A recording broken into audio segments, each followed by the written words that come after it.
today's AP geography, we're going to look about the agriculture sector of Andhra Pradesh. So, as everyone does know, agriculture is the backbone of any economy, especially in countries like India. And coming to the state of Andhra Pradesh. So, agriculture is a primary sector. What do you say? It is a primary sector. It is a backbone of any economy. Still now, agriculture sector is dominant in Indian culture. So, coming to particularly in the state of Andhra Pradesh, so the times of COVID, because of this COVID pandemic, every sector has been suffered. But thankingly, agriculture sector has not been suffered comparatively like other sectors like industrial or service sectors. So we're looking to the details and how it works. So withstanding the COVID-19 pandemic impact. So what is the impact of COVID on agriculture sector in India and in state of Andhra Pradesh? So COVID-19 pandemic has affected the lives of people across the globe, and India also suffered huge losses. Everyone knows that COVID have devastated the whole economy of the world. Every country has been suffered because of this pandemic. So, but in that also, agriculture sector remained a single solace. Agriculture sector is the only single solace even in the pandemic of COVID. In the pandemic of COVID, agriculture sector is the only solace in which was not affected that much because of this COVID pandemic. Amidst all sectors which got adversely impacted by the COVID-19 global pandemic during this year. We know from past 2 years how economy has been devastated. So sustainable growth in agriculture sector is recognized as a major strength both for the state of Andhra Pradesh and for the country as well. Because of sustainable growth means it is a steady growth. Because of steady growth, agriculture sector recognized as a major strength. Because of the sustainable growth only, it stood as a major strength even in the time of pandemic. Not only in the country but also in the state of Andhra Pradesh. So AP primarily is agrarian state. Everybody knows that 60% of the population till now 60% of the population in Andhra Pradesh thrive on agriculture only, directly or indirectly. Economy of the 60% of economy of AP population lives on, survive on agriculture directly or indirectly both. So the chief occupation of the population is agriculture. That's the reason AP is also called granary of South India. What's a granary of South India? Ante granary in the sense it's a storehouse like Godam. We can say Godam. ఎక్కడైతే మన ధాన్యాలు అవన్నీ store చేస్తారో so South India is call AP is call South India మొత్తంలోని AP is called as granary of South India. So coming to the statistics regarding to agriculture sector. So as per the third advance estimates, మనకి estimates ఉంటాయి, actuals ఉంటాయి. So ఇవి estimates ప్రకారం as per the third advance estimates, the area as well as production of food grains for the year 2021 are estimated and compared with the previous year achievements 2019-20. Actually we do comparative study in that production of food grains. Food grains means all kinds of food grains, paddy, cereals, pulses, everything which comes under food grains category. In that production for the year 2021, we have done a comparison for the year between 2019 and 20. So while the area under food grains is how much area is under food grain, how much area is under production of food grains, that is 43.08 lakh hectares in 2021 as against 41.45 lakh hectares in 2019 and 20.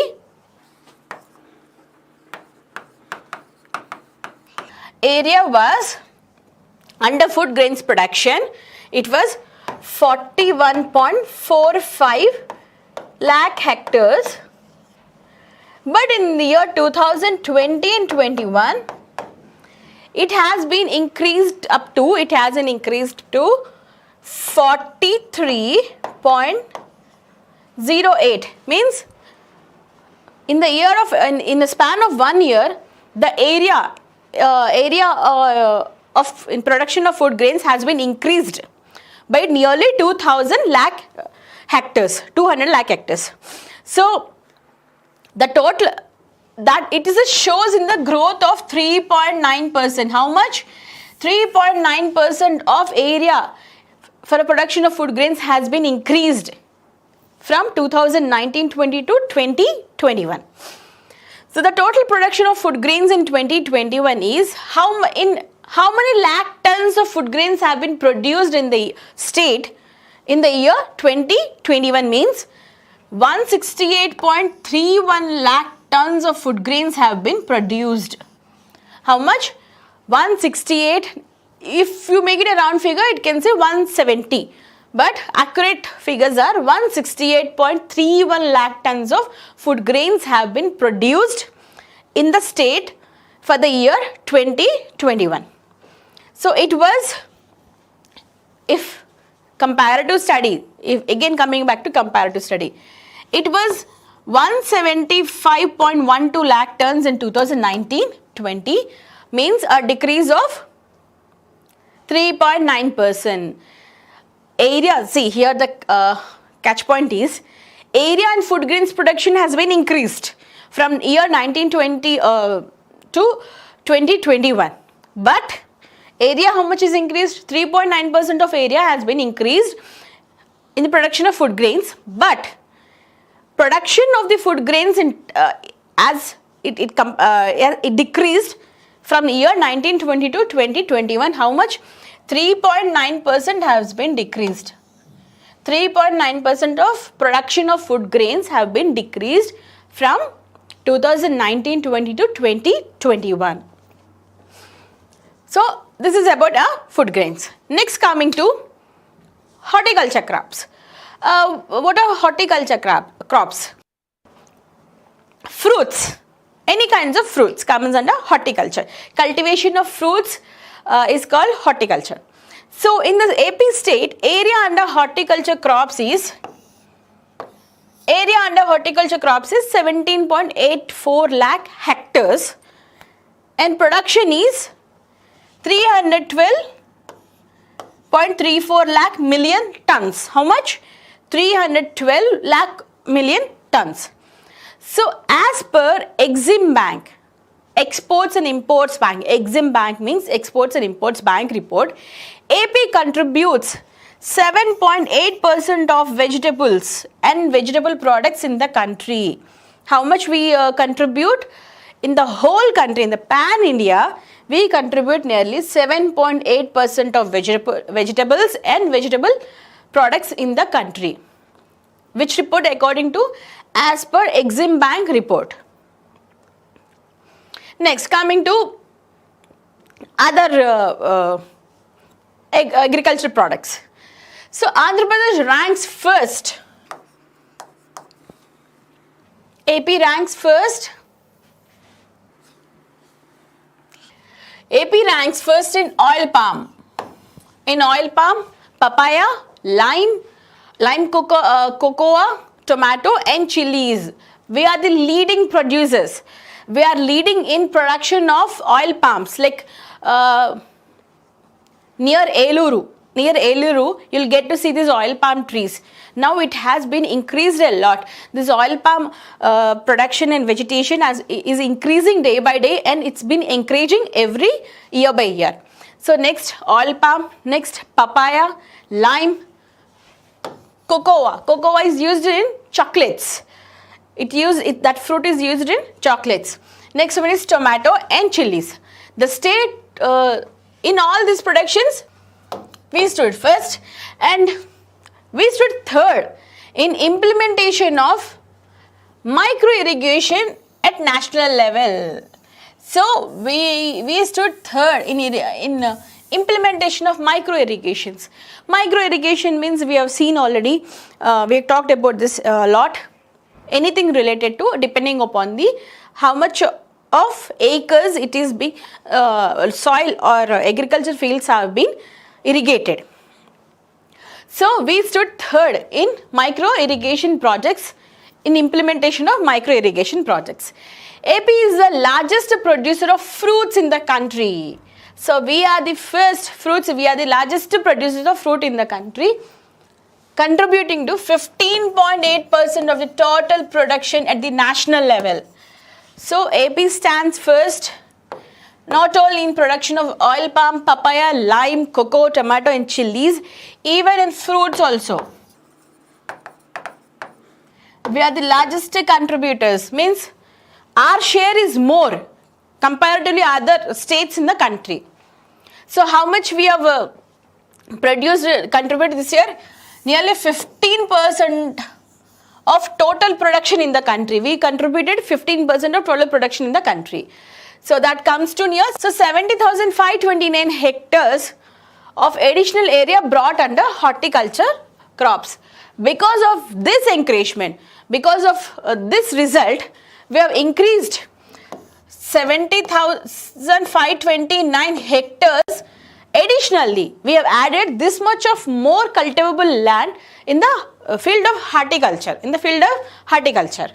So as per the latest livestock census means what?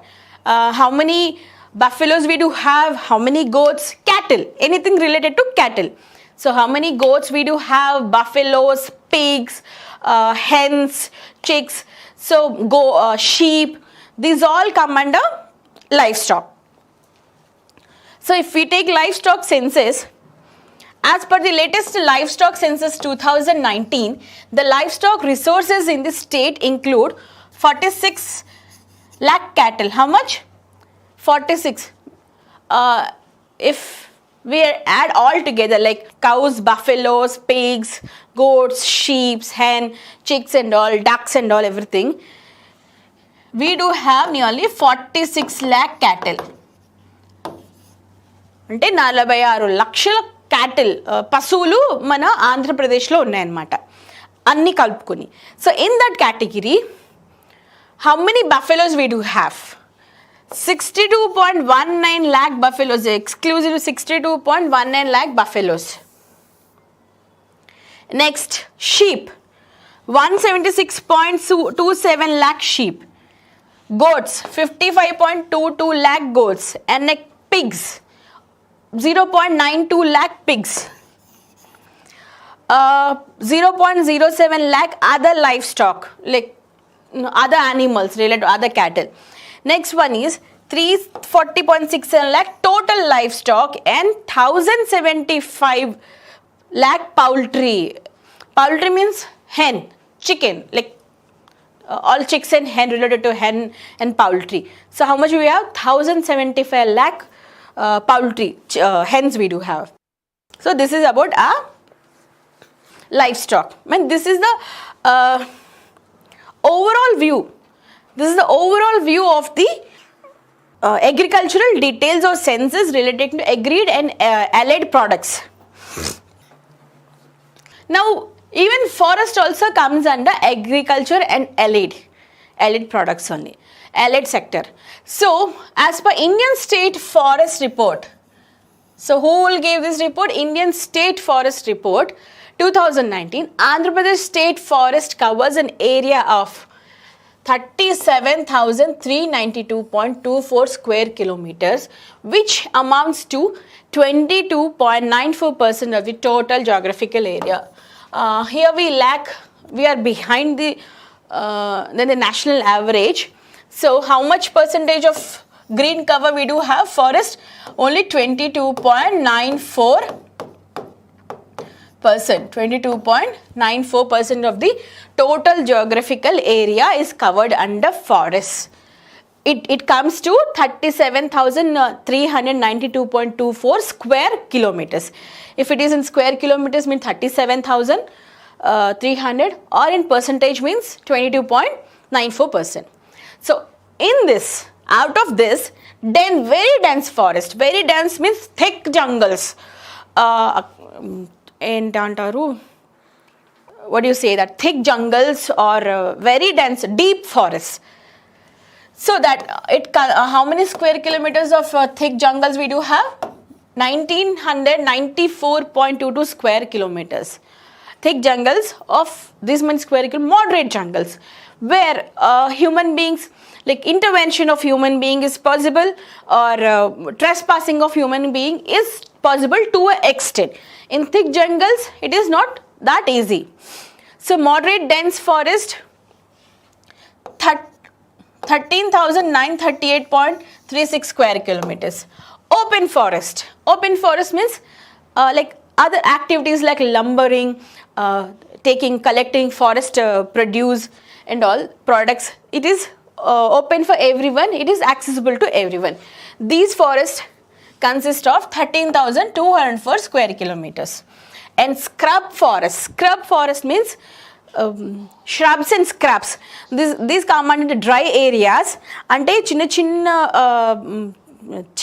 పిచ్చి చెట్లు లాంటి పిచ్చి మొక్కలు అన్నమాట scrub. So they account for nearly 8,254.84 kilometers. So this is about a forest report according to Indian State Forest Report 2019. Now coming to how much area is under food grains. We have already seen this, there is an increase in total production. So how much this agriculture sector is contributing to the state GSVA. So how much economy is being derived from this agriculture and allied sectors. The share of agriculture and allied sector of GSVA at current prices 2021. These are assessed estimates, that is 37.27%, means of the total. In the whole 100% of GSVA, 37.27% of GSVA agriculture is contributing exclusively to the state GSVA. In that particularly, which sector is contributing how much percentage? Agriculture exclusively in this 37%, agriculture means farming. In that 51.51% is contributed by agriculture. Again in that crops 5.2% only, and horticulture 10.31%. So agriculture is contributing 51% out of this 37%. Next, livestock. How much we are deriving from this livestock? Means cattle, like milk or dairy products or meat, chicken, fish, everything. So livestock means 12.51% of economy is being derived from this livestock. In that particularly, fisheries, how much fisheries contribute? Fisheries and marine aquatic life. Fisheries means it includes everything, not only fishes, anything which we derive from seas or rivers or lakes. Fisheries contribute for 8.59%. And next, forest and timber. Forest and timber produced from the forest, like honey or lumbering or cutting woods or any other like medicinal uses, Ayurvedic uses. From that we get only 0.66%. How much? 0.66%. So agriculture and allied sectors contribution to the state GSVA is 37.27%. Nearly you can say 40%. In that particularly, agriculture contributes more, and next livestock, and next comes fisheries. So now coming to land utilization, means how much of land is being utilized.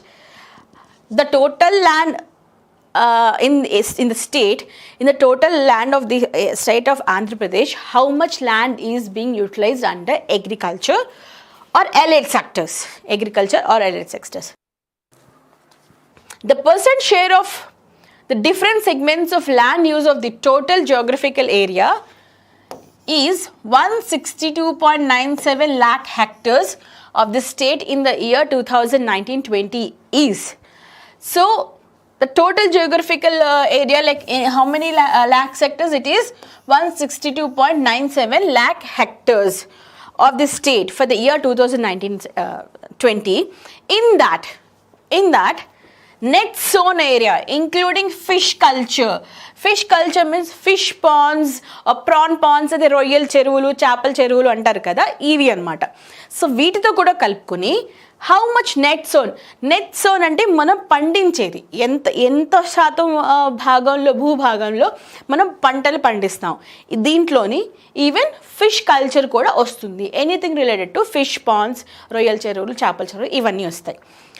So how much net sown area include is 60.49 lakh hectares. In hectares means 60.49 lakh hectares. In percentage, if we take in percentage of total geographical area of net sown area, like geographical area, that is 37%. 37% is in use. So it stands first. So net area sown, including fisheries, including fish culture, 37% of land is under this category. Next, coming to forest. Already we have seen forest only 22%. That too, if in hectares means 36.88 lakh hectares. Now coming to land put into non-agricultural uses, like land which is not used for agriculture use, that is 20.74, that comes under over 12%. It comes around 12.73%. So barren and uncultivable land, banjaru bhumulu, barren and uncultivable lands. So barren lands which are not fit for cultivation. So 8.2% of the land is under barren and uncultivable land. It comes accounts for nearly 13.36 lakh hectares. So current fallow lands comes under accounts for nearly 8.91%, that is 4.52 lakh hectares. So other fallow lands, that is accounts for nearly 5.68%, nearly 6%, 9.25 lakh hectares. Cultivable wastelands. Which cultivable wasteland means land has the capacity to be cultivated, but nobody is cultivating in that particular land. Ante it has the capacity to grow fields and farms, but it is being wasted because of some or the other reasons. It accounts for nearly 2.53%, nearly 3%. It comes nearly 4.12 lakh hectares. So remaining land, apart from all this, remaining land is 2.21% of the land is being, that comes around 3.61 lakh hectares. So if we look into the state of AP, which district has the highest cultivable land means Anantapur. Anantapur district has the highest cultivable land in the state, which accounts for 1,040,000 hectares, means 1,040,000 hectares, followed by Karnool. The 909,000 hectares of land is being under cultivable land, and these two districts are in the highest, in the leading position in the most cultivable lands. Next, district with the least cultivable land are like Srikakulam and Vizianagaram are the districts with least area under cultivable land. So this is how land is being utilized in the state of Andhra Pradesh. This is the pie diagram. This is a net sown area including fish. It accounts for nearly 60%. Forests, land put under non-agriculture, barren, current fallow, other fallow lands, cultivable waste.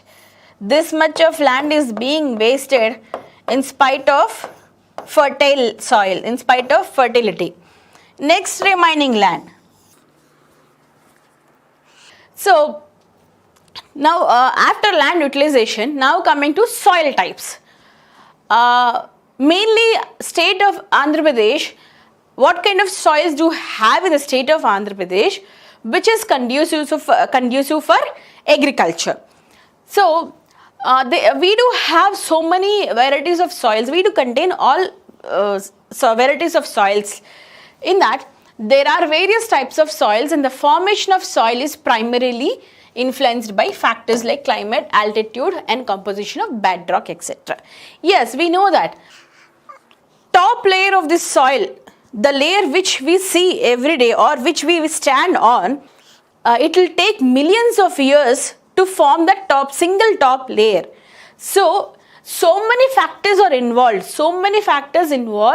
for a particular soil to form in a particular region. It can be climate, like altitude, or next composition of bedrock, so many factors. So in that scenario, soil is not similar in the whole state. Soil varieties differ from place to place and region to region because of the following factors. So, disproportion in the distribution of rainfall in the country and excessive heat contribute special characters to the soil. Yes, depending upon the rainfall and the heat, the temperatures most affect the character of the soils, what kind of soil is formed in that particular region, and even the bedrock also helps in that. So, most of the soils in the state are made up of combination of three basic types. In state of Andhra Pradesh, most of the regions we do have a combination of three basic soils types. They are sand, silt and clay. Mostly we'll get to see soils, a mixture of these soils in almost all the parts of AP. So, soils adding to the total geographic area of the state, there are 10 types of predominant and together account for over 88% of the area. We do have 10 types of predominant soils and they account for nearly 88% of the total area of our state, So, this is the soil types. Mostly they are predominant of three mixtures of three types, that is sand, silt and clay. So, now coming to the trends of food grains and paddy productions. How this trend is going in AP, how this trend is being followed. So, as per the third advanced estimates, the area as well as production of food grains for the year 2021 are estimated and compared with the previous year's achievements of 2019-20. So, how do we know that this year we are doing better or well or not? Only comparison from the previous years only we can estimate that yes, these are the advanced estimates of 2021 compared with 2019 and 20. So, while the area under food grains is 43 lakh hectares in 2021 as against area under food grain has been increased. How much? It has been increased by 3.9%. The total food production of food grains has been decreased from 19 to 20. How much? 3.9% has been decreased. Area increased, but production of food grains have been decreased. In spite of adding 3.9% of area to the food grain production, we have reduced to 3.9% of production. We have decreased. We haven't increased. So, area under food grains production is Kharif and Rabi crops in the year 1920.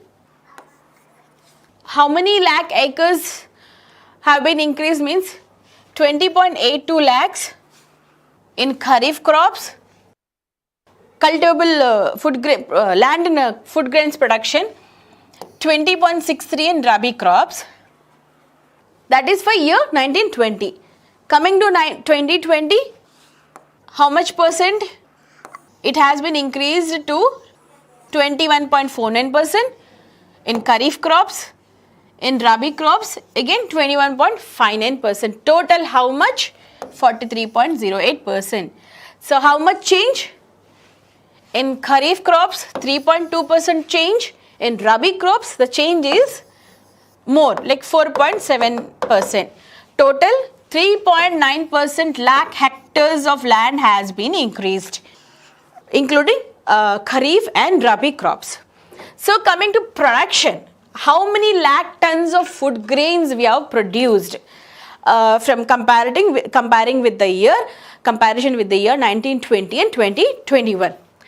Kharif crops 87.77% of lakh tons in year 2019-20, but in 2021 we have reduced to 78.21%. Means we are running in minus 10.9% has been decreased. Minus 10.91%, there is a decrease in the production of food grains in the year 2021 in which crops? Particularly Kharif crops. So Rabi crops, that is 87.35% in the year 1920. In 2021, 90.10% in 2021 in Rabi crops. There is an increase in Rabi crops. There is an increase in Rabi crops. How much? 3.1% increase. But totally still we are in minus 3.9% only. Adding Kharif and Rabi crops in the production in the lakh tons in food grains, still we are in negative. We are running in negative trend only, minus 3.9%. So this is about our food grains. We have increased in area, but we have decreased in production. We put on nearly 3.9% of extra land have been added to the production of food grains. So we have declined to 3.9% of production lakh tons produced comparatively 1920 and 2021. So now coming to paddy. In Kharif season, how much percentage of paddy is being done in the year 1920? In Kharif season, paddy has been land 15.26 land was under Kharif paddy production in the year 1920. So coming to 2021, paddy in the year 2021 in the Kharif season, that is 16.90%, that we have increased it to 10.7%. There is increase in adding of land in paddy cultivation by 10.79% in the season of Kharif. Now coming to land utilization or additional land in the season of paddy. So for the paddy production in the year Rabi season in the year 1920. So in the Rabi season 1920, 8.30 hectares of land was under paddy production. So in the year 2021, 8.81% of land was under paddy in Rabi season. Then how much? Only 6.1% of increase in land hectares in Rabi season in the paddy. So now coming to paddy, so total how much? 9.1% of additional land has been added to paddy in the year 2021. Now coming to production, how much paddy has been produced in the year 1920 and 2021 for the seasons of Kharif and for the seasons of Rabi. So for the seasons of paddy production in lakh tons, in the year 1920, in Kharif season, 80.13% of lakh tons of production has been done. How much? 80.13 lakh tons of paddy has been produced in the year 1920 for Kharif season. Coming to the year 2021, there is a decline of 10.9%. There is a decline of 10.9%. It comes to 71.37% of paddy production in the year 2021 for the season Kharif. So there is a decline of 10.9%. Now coming to Rabi season. So in the year 1920, production of paddy was 56.97 tons. In the year 2021, production of paddy in the Rabi season, it was 8.6%. How much? 8.6% of percentage of increase in paddy production in the Rabi season in the year 2021. So if you we see a comparison, Kharif season, even food grains also for the year 2021, there is a decline in the food grains production in Kharif season. Even paddy season also, there is a decline in paddy production in the year 2021 only in Kharif season. So Rabi has made a surplus, like it has been improved, but there is a negative, there is a decline in Kharif seasons. So total how much? Paddy has decreased to minus 2.8% of decrease in paddy production for the year 2021. So coming to Kharif. So the area under food grains in Kharif 2021 is 21.49 lakh hectares, while it was 20.82 lakh hectares in 2019-20, showing an increase of 3.2%. In the season, there is an increase in 3.2% of land utilization, for which food grains production. Okay, in the season of Kharif.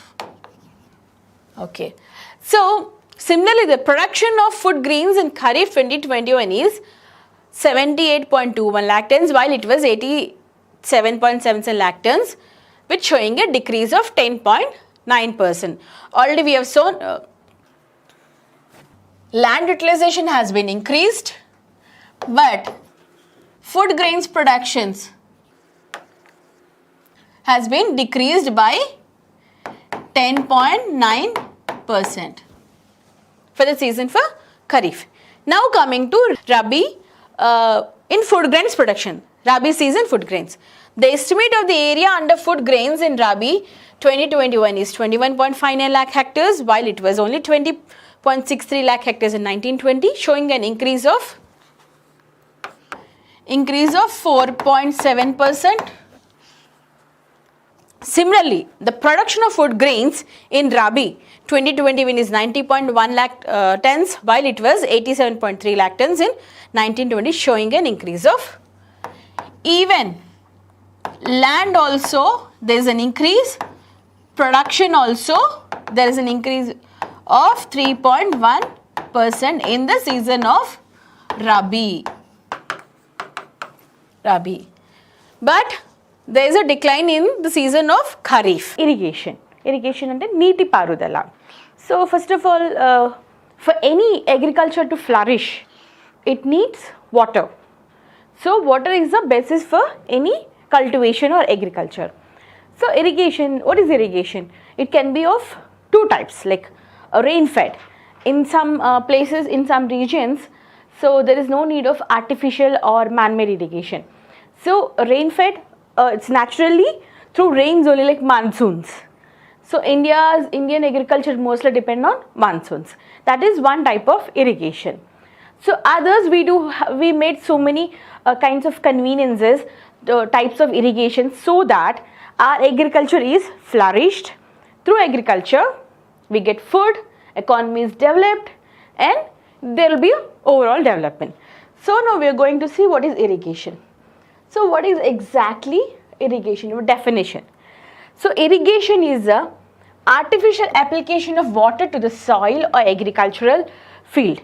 So it's an external application, like It's not natural.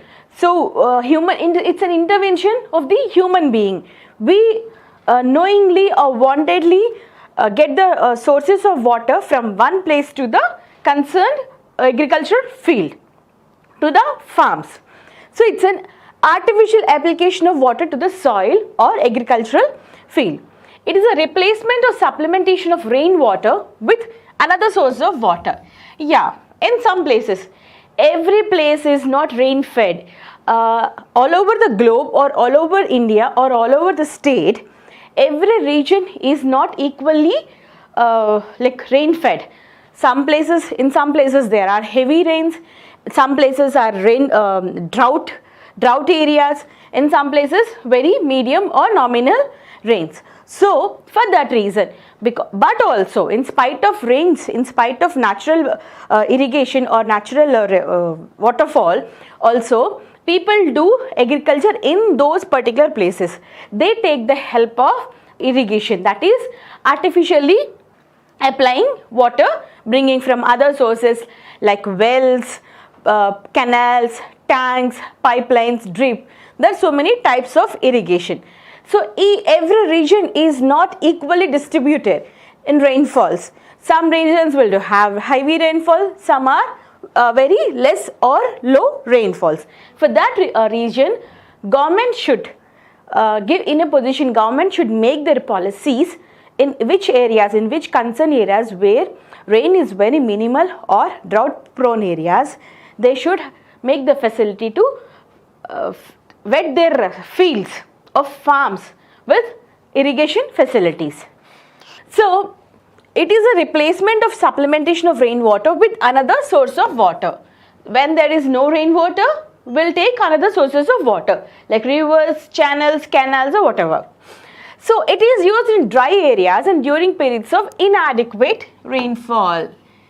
First of all, it is used in dry areas. Dry areas means if there is rainfall, sufficient rainfall, there is no need of irrigation or extra supplement of water. Only in those areas. Particularly, we know that monsoon is only for 4 months.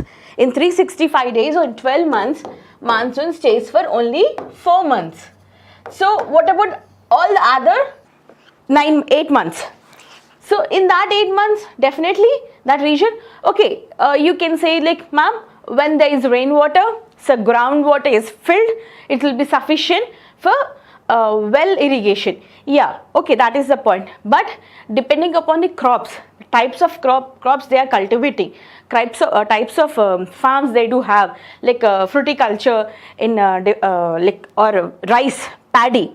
Paddy needs lots of water. In those kinds of crops or farms, irrigation facilities are must, even if those areas are adequate in rainfall also. They must have other sources of irrigation. That is even for rain-fed areas, and especially irrigation are done in the areas of dry areas where the region is dry. Like when coming to Andhra, it is in the Rayalaseema areas where rainfall is very low and minimal. When coming to Rajasthan, India, when it's in Rajasthan areas need lots of irrigation supplements, extra canals and all. So an inadequate rainfall. Yes, in some regions we do have rainfall, but that is not sufficient. Rainfall is there, but that is not sufficient for that agriculture to survive or for that type of vegetation in that particular region. For that reason, irrigation is must and should. So the main idea, what is the main idea behind, like why should we have irrigation? So the main idea behind irrigation system is to assist the growth of agricultural crops and plants by maintaining with the minimum amount of water required, suppressing weed growth in grain fields, preventing soil consolidation, etc. What's the basic idea of why should we have irrigation? Because that's a simple reason, to provide minimum amount, how much amount that crop needed, the particular crop needed. For that reason, irrigation is must and should, and that is a minimum amount, mean how much, not excess or not not less or not high. So not excess or not surplus one. Next one is See, whenever you observe any fields, like closely or in TVs, there are some weeds in between. Weeds means kalupu mokkalu antaru kada. So in between there are weeds.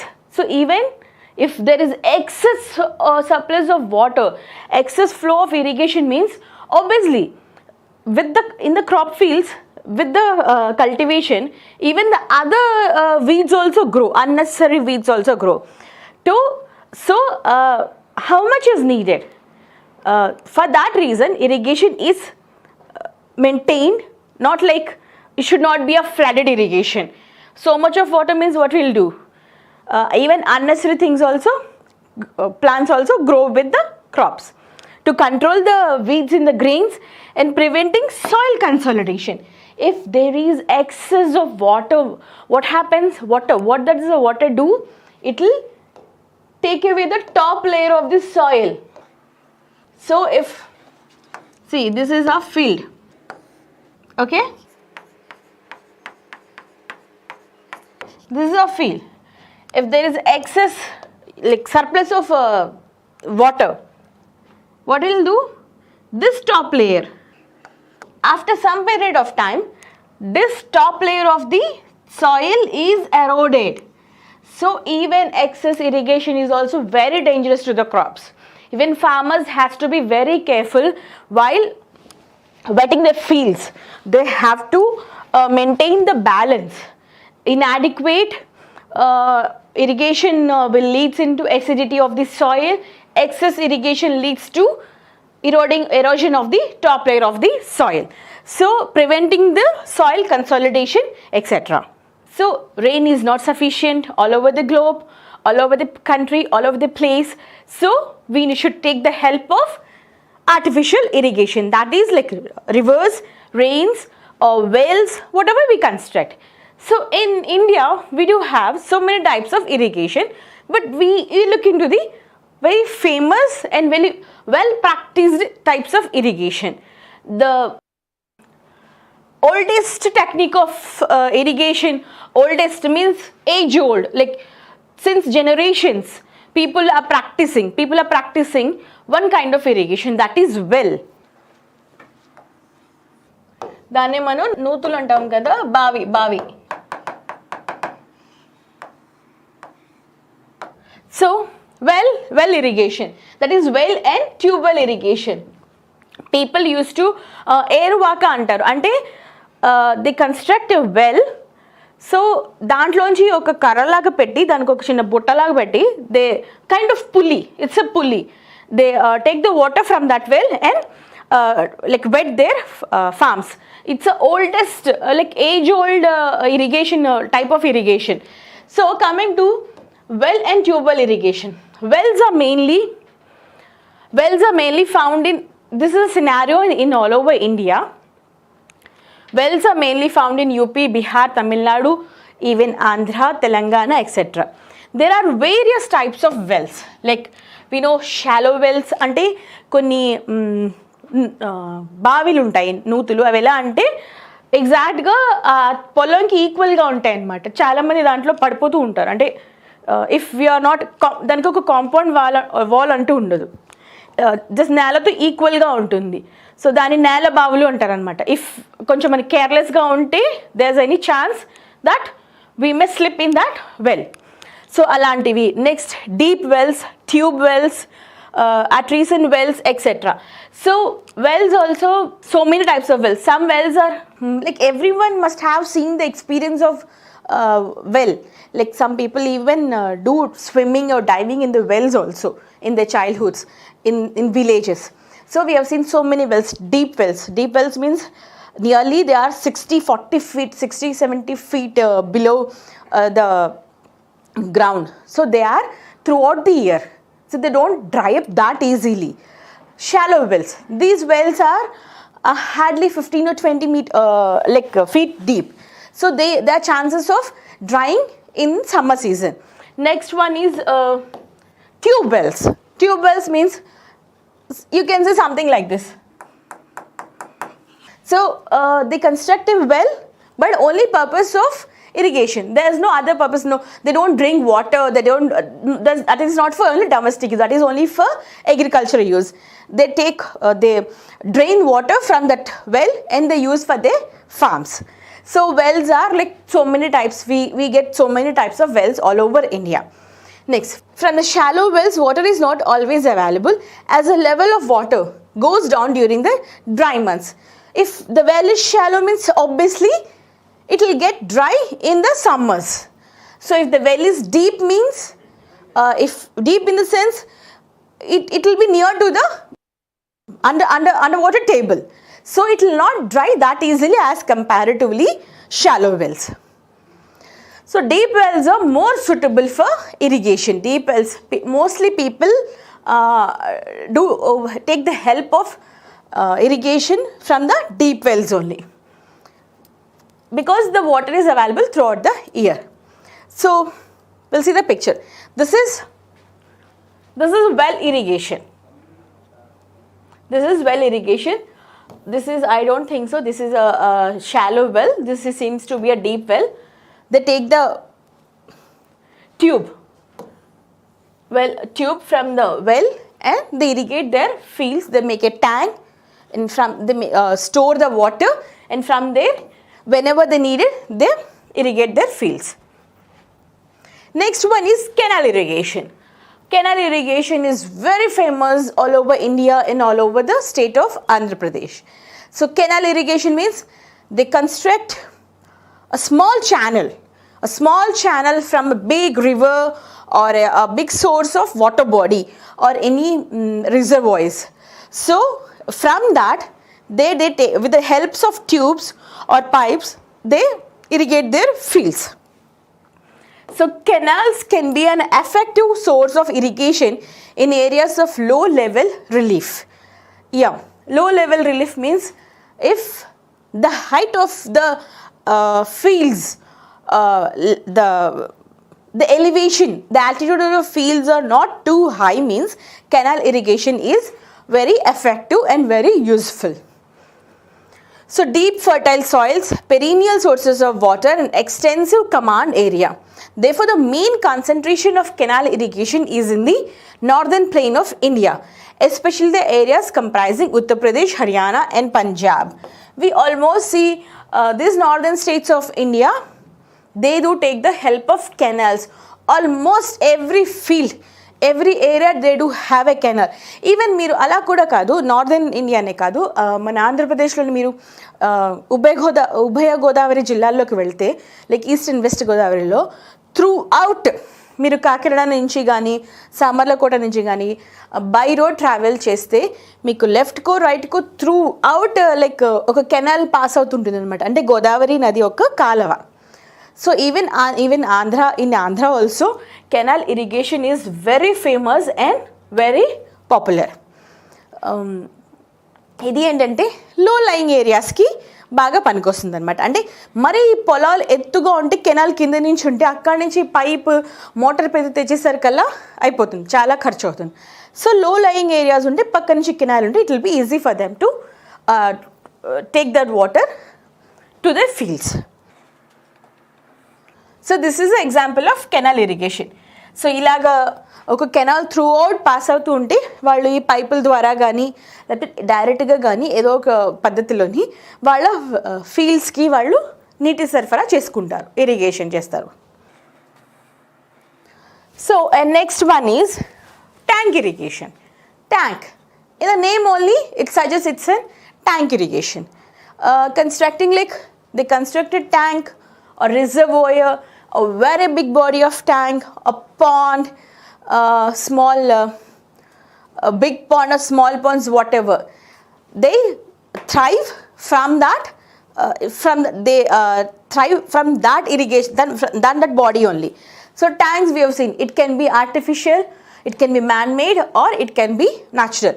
Like ponds are man-made, other tanks like reservoirs, other things are of artificial. So a tank is developed by constructing a small bund of earth and stones. Anything, it can be made through so many types of tanks are there nowadays.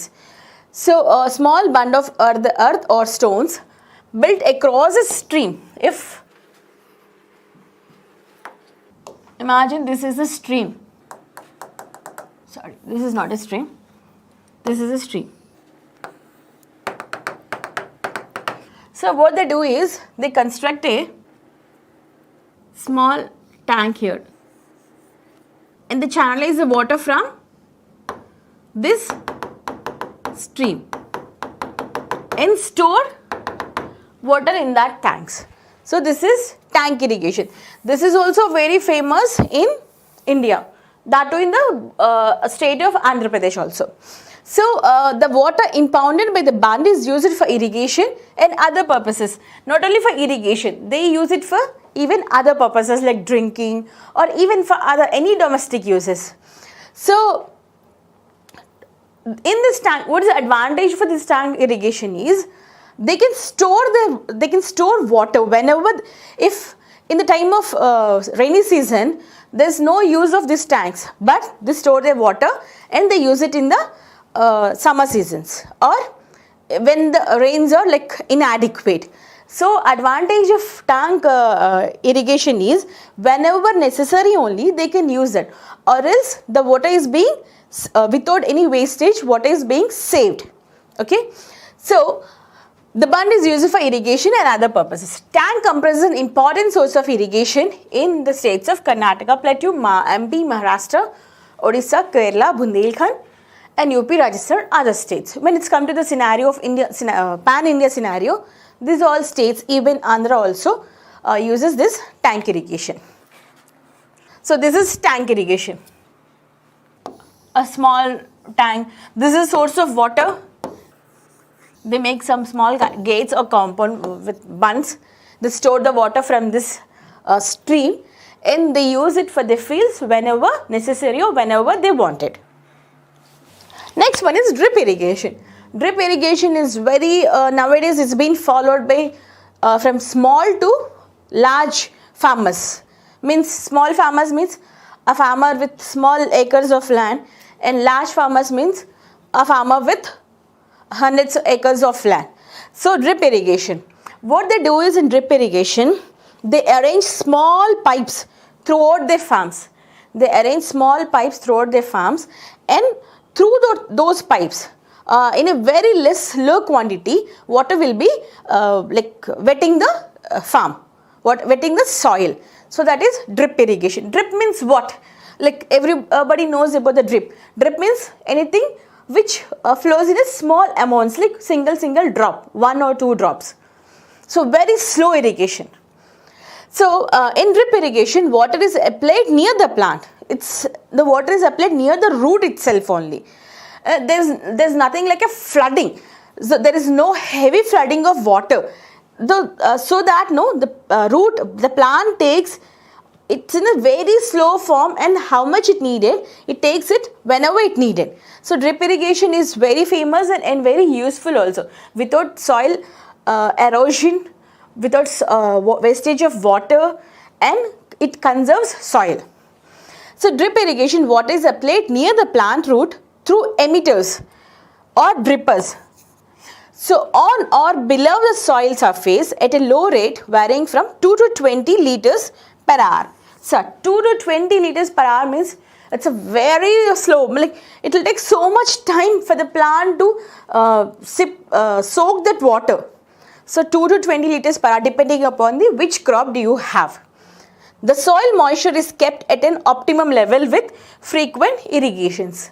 So moisture is maintained optimally. It's not too wetty or not too dry. It's in a conducive environment. So this is drip irrigation.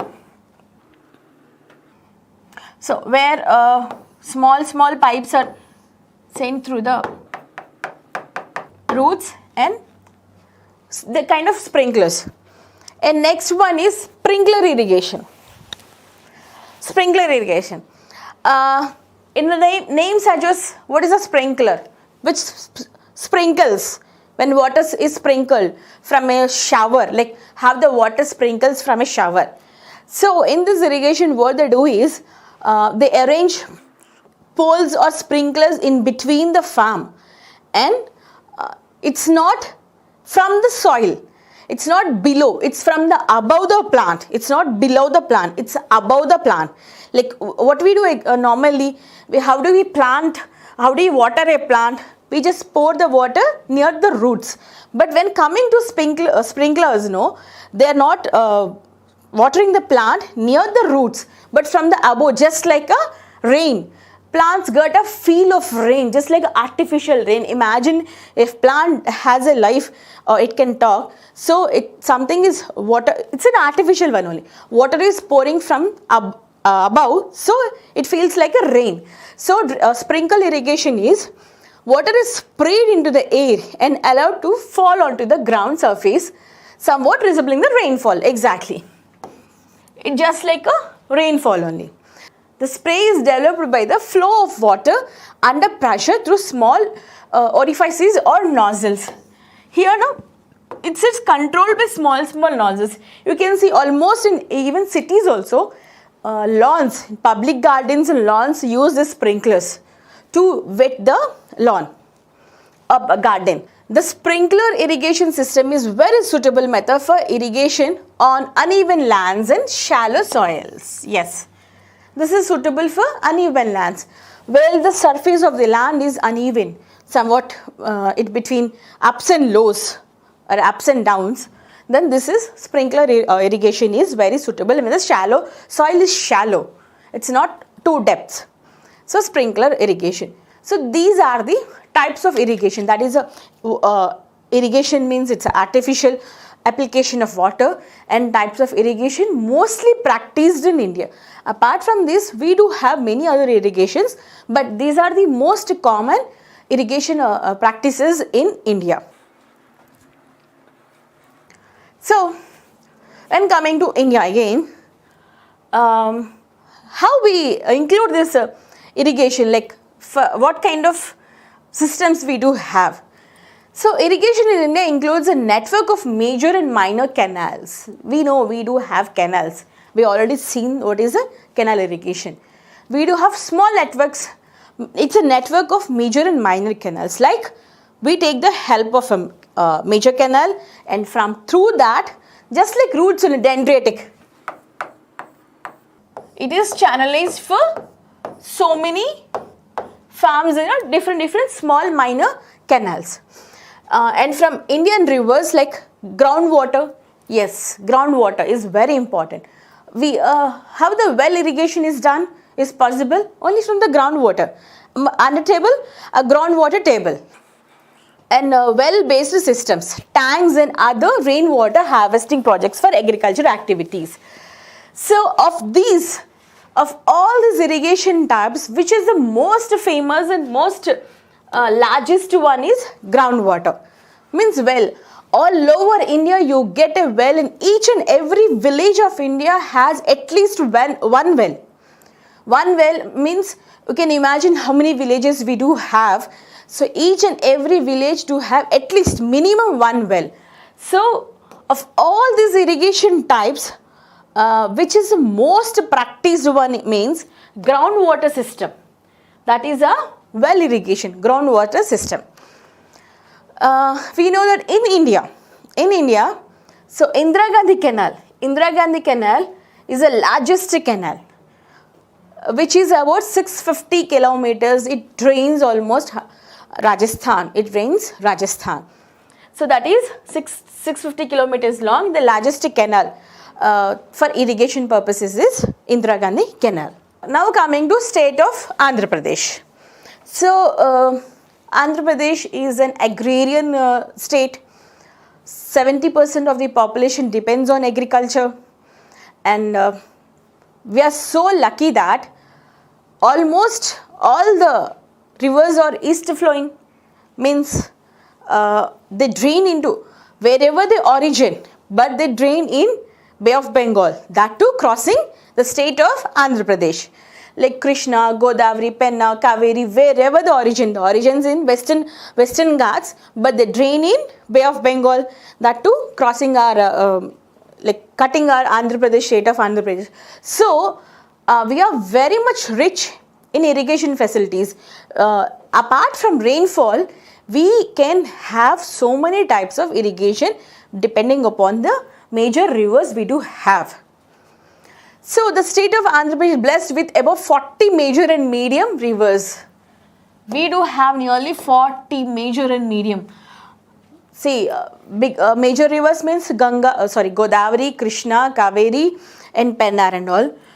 Medium rivers means the so many n number of rivers we do have. Almost every district crosses through a river. So rivers out of which Godavari, Krishna, Pennar rivers contribute to the major chunk of the surface waters. Yes. Because of Godavari, Krishna only, those two districts of Godavari and Krishna and Guntur districts are evergreen all the time.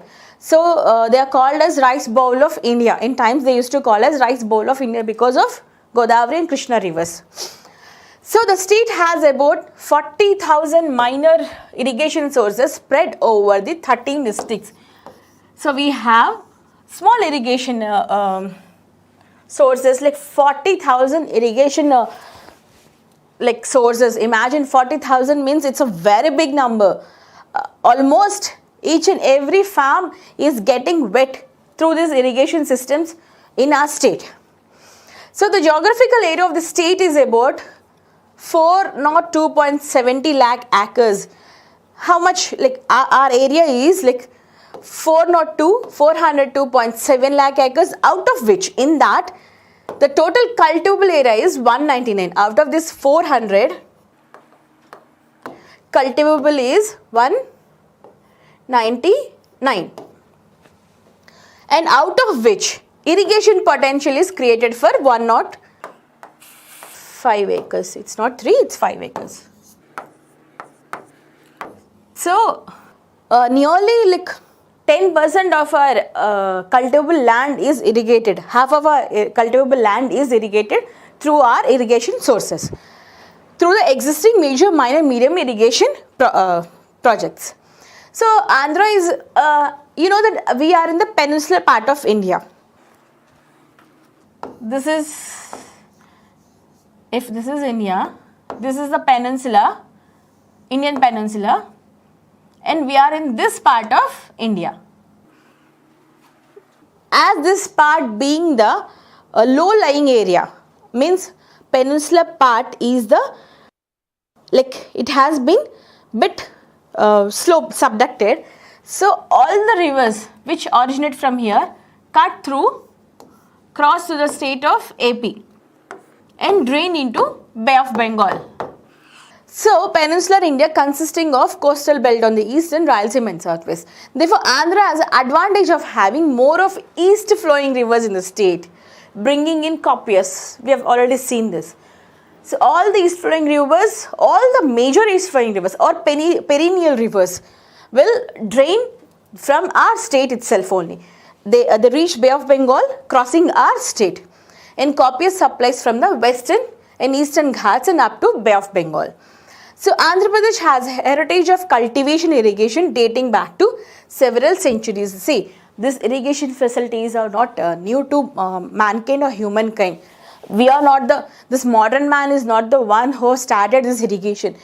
Even from, if you take Harappan civilization or Mohenjo-daro, so Indus Valley civilization, since that day, Rigvedic period, irrigation is the very common, it's a very common practice then itself only.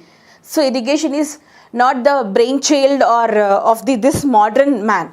So even Indus Valley civilization, the people in Indus Valley civilization practiced irrigation, that too in a in a modern methods, in a very advanced methods and advanced techniques. So irrigation is it's not the new technique, it's a very age-old technique. So in the past, Asian kings and rulers built artificial lakes and reservoirs by constructing bunds and anicuts across rivers for creating irrigation potential as well as drinking water for the people. Almost every king, you name it, they have constructed some tank or the other.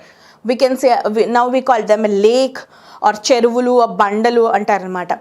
Ippudu manaki the If example Telangana lo తీసుకుంటే Hussain Sagar, Nizam Sagar, these all have been constructed in the time of Nizams only, kings. These are not the modern man's inventions.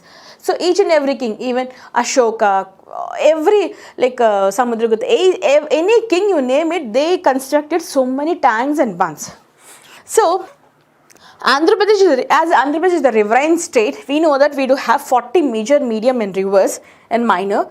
Godavari, Krishna, Vamsadhara, Nagavali, Pennar are major rivers which drain our area or land. So about 70% of the people in Andhra depend on agriculture.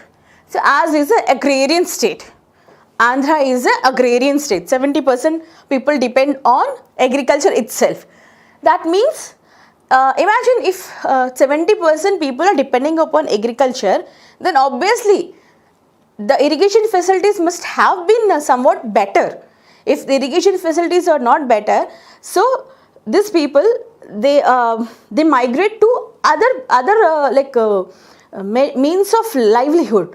They don't stick to agriculture itself only. If irrigation facilities are worst or bad, they migrate to other laborers or other workers or other kind of jobs. They don't stick to agriculture only. So this is one of the logic thing you have to think of it. So Andhra Pradesh has a heritage of cultivation and irrigation dating back to several centuries. We know that.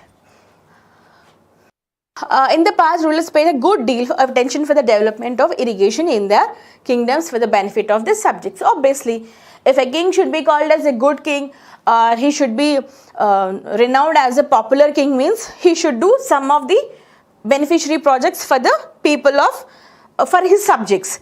For that reason, so many kings have constructed tanks, canals, other irrigation facilities, wells.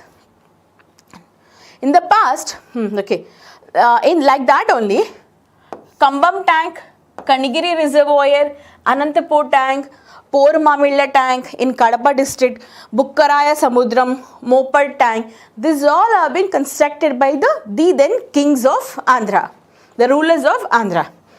And next, Nandyala tank and Anikats across the Tungabhadra river such as Korigal, Vallabhapur, Raya, Basavanna, Turtha, Kampali, Bennur, Rampur, etc. Or some of the monumental irrigation works inherited by the state or from the Vijayanagara kings. So Vijayanagara kings are very famous in constructing so many tanks all over the state. The Anicut across the river Godavari and Dhavaleshwaram, across Krishna and the Vijayawada, across Pennar at Nellore Sangam, the KC canal system, taking off from Sunkesula Anicut across Tungabhadra, the regulator across Nagavali near Totapalli, and the Anicut across Munieru at Polampalli are the legacies of British engineers like Sri Arthur Cotton, Sir Charles Alexander Orr and Colonel John Penny Quick, who transformed lakhs of acres of barren lands in the coastal districts of the state into a big rice bowl during the 19th century. So, not only kings, even British rulers, everybody is very well known with the Sir Arthur Cotton with this name, because after this Dhavaleshwaram Anicut has been constructed, that area, that two districts of West and East Godavris have become so fertile that almost everyone is rich over there. Like everyone is wealthy, happy and rich, even in Krishna districts also. So all this credit goes to even British engineers like Sir Arthur Cotton, Sir Charles Alexander Orr and Colonel John Pennyquick. So not only kings, even British engineers, British rulers also very much keen in developing these irrigation facilities. Because of these Dhavaleshwaram and KC Canal Anicut, India, like Andhra used to be called as the rice bowl of India in 19th century. So what happened after AP reorganization? Means after the bifurcation of AP and Telangana. So we know that AP Reorganization Act 2014. According to that, according to that, dividing or sharing of water of Krishna rivers. Always this Krishna is in disputes only. In so many states share that water, from Maharashtra, next Karnataka, and next Telangana, Andhra. Always it's in news. So even after bifurcation, how much we have to, how the division or sharing of this Krishna water should be in what ways. So in Krishna basin, entire share of 512 TMCs of dependable water out of 811 TMC in the state of AP is fully harnessed. It's been fully used.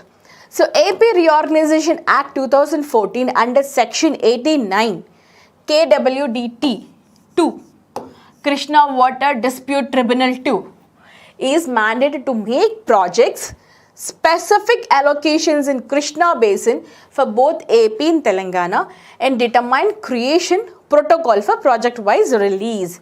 Depending upon the project wise, this tribunal will decide how much in that project, how much they should water should be allocated.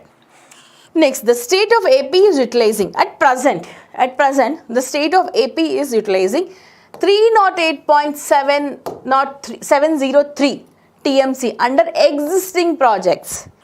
Whatever the projects are being constructed on Krishna river till now, we use 308.7 TMCs of water and 468.6 TMC is planned in future. The remaining of this will be used in future purposes. The future projects are ongoing projects, but currently present we are using this much of TMCs of Krishna basin. So if we look at this map, utilization of water from major river basins is like, from Krishna existing projects, how much we are using? 512.4 of TMCs. That is like next ongoing one, existing projects, these much are using in the Krishna river basin. Ongoing projects like under construction projects, we are using 150.5 TMCs. Then coming to Godavari river, how much? 308.7 existing, already built and completed projects like dams, and the ongoing under construction projects 468.6. Next, contemplated in future 119.7. Next, Penna river 128.94, existing one, ongoing 58.1, contemplated 6.7. Vamsadhara 28.6, existing, ongoing 12.142, contemplated 6.935. And other rivers, like all other rivers from which we minor and major one, 322.839 and 32, okay. So this is only for idea, okay, how much we are using. So AP, government of AP has so many projects depending for the more and more development for the more reach of agriculture fields. It have implemented so many projects and programs. So in that we do have contemplated irrigation potential. So after completion of Jalayagnam projects, Jalayagnam is a very prestigious project of state of Andhra Pradesh. We'll discuss in detail in the further classes. So completion of 40 Jalayagnam projects, 40 that is 23 major, 7 medium and 4 flood banks plus 6 modernization will create 27.62 lakh acres of new irrigation potential. Means they create how much new potential? 27.62 lakh acres of new potential or new areas come under these irrigation projects, under major, medium irrigation projects, besides stabilization of 5.3 lakh acres. In that we do have Polavaram irrigation project. So the what is this? This Polavaram, everybody is very well versed of this Polavaram irrigation project. This is a national project. This is not a state project. This is a national project. Means funding is done by central government. Funding is done by Government of India. But we'll take care of the maintenance. So, the Polavaram project is expected to provide irrigation facility to 7.2 lakh acres. So, how much? After the completion of Polavaram project, 7.2 lakh acres are being irrigated. It's a very big number actually, which generates, and apart from that, how much hydro power is being generated? 960 megawatts of hydel power. Hydel power facilities diversion of 80 TMC of Godavari water to Krishna. Again, channelizing this Polavaram to Vijayawada, that is for Krishna river. The how much? 80 TMCs, which supplies 23.44 TMC water to industrial development and provide drinking water facility to 28.5 lakh population in 540 villages. In 540 villages, 28.5 lakh people are getting drinking water through Polavaram. After Polavaram is constructed, what are the benefits? Means 7.2 lakh acres are being irrigated, newly added to the irrigation facilities, 960 megawatts of hydel power, 80 TMCs of river Godavari, waters have been diverted to Krishna river. Next, 23.44 TMC, 23.4 TMCs of water is being distributed to industrial usage, and drinking water facilities for 540 villages with a population of 28.5 lakh people. So Polavaram is that is the reason it is called as a multi-purpose project. If a project is called a multi-purpose project, it means that it should not only irrigate farms or agricultural fields, it should should be in a facilitator to provide like generate electricity, drinking water, industrial usage, and even it is adding its waters are being channelized to river Krishna. So Polavaram is a very prestigious, and that's the reason it is a national project and it's a multi-purpose project. So as of November 2020, the completion rate under various components is 74.09%. I mean, how much we have been by 2020 November, 74% of this project has been completed. Overall work, 23% of land acquisition and RR works, 70.54% connectivity, 90.22% of RMC, 68 LMC or headworks. These all are the other integrated details. So the project is scheduled to complete it by 2020, but it couldn't. We know that 2021, 22, these 2 years are pandemic years. It could be the one of the reason. So for the delay of the Polavaram project. But scheduled date is it should be completed by 2021. Apart from this, we do have command area development projects. Command area means area which catchment of the particular river, that is called command area. A command area water management works are proposed for 7 projects under PMKSY scheme in Pradhan Mantri Krishi Sinchai Yojana scheme in Andhra Pradesh state at a total of approved cost of the 7 projects in 971.42 crores. How much? 97 crores with central share. How much central will share? Share of 349.37 crores and state share of 622 crores. So 69 crores is a total central assistance released by Ministry of Water Resources during 2018-19. Administrative approvals are accorded for all 7 projects.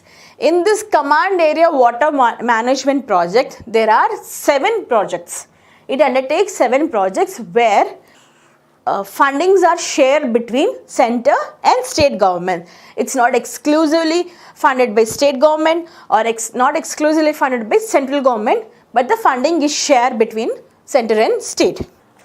But the government of Andhra Pradesh for survey, planning and design of the works and for preparation of working estimates.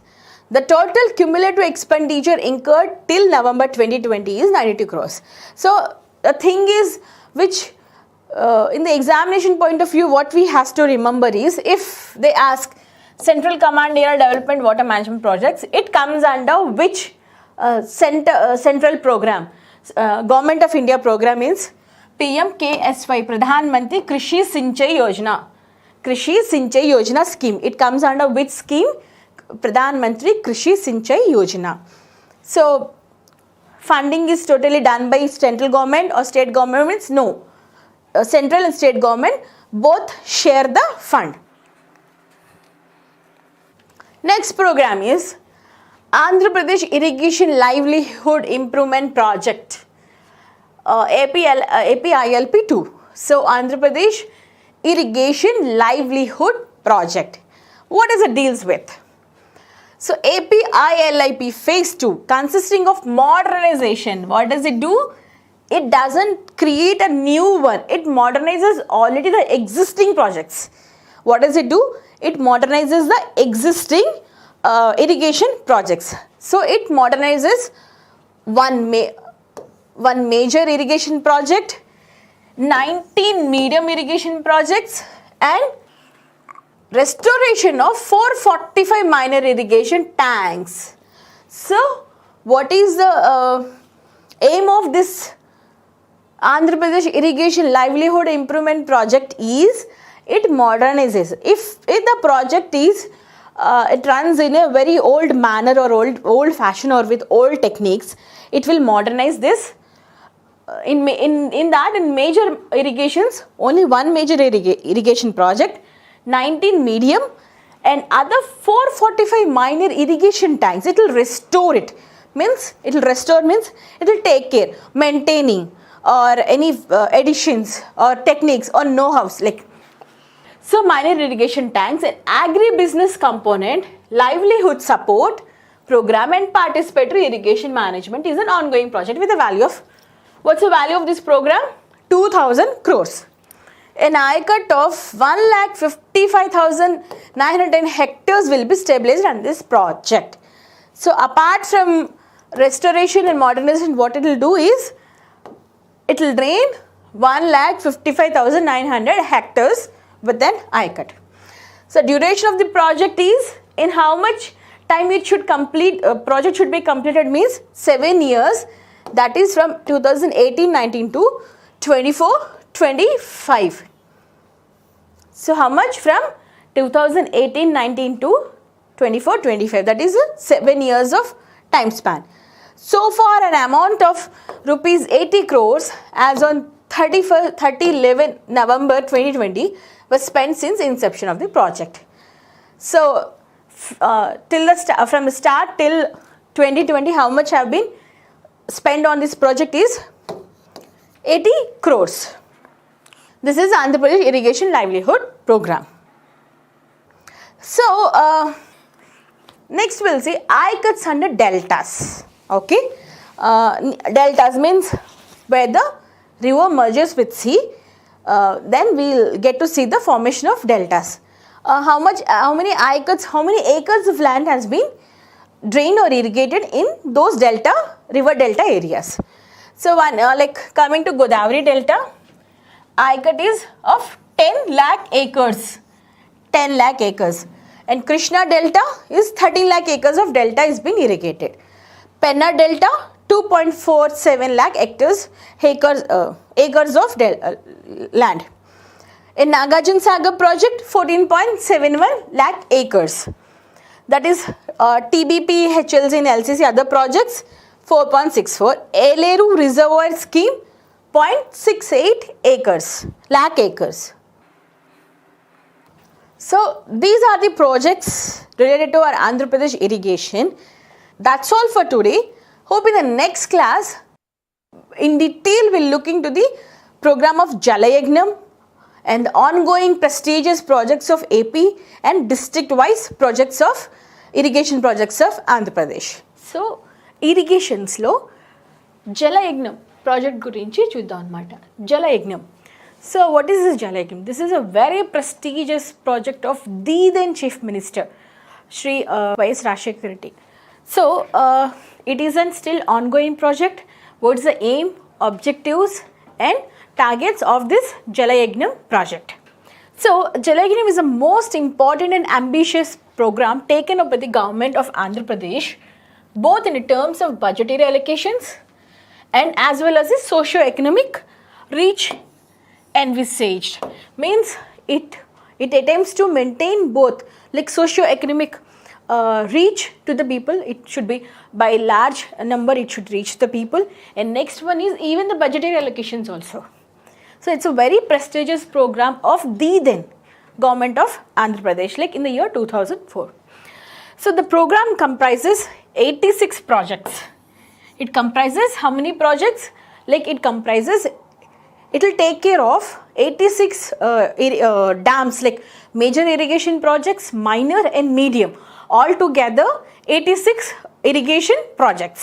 Irrigation projects means what you call as a dams.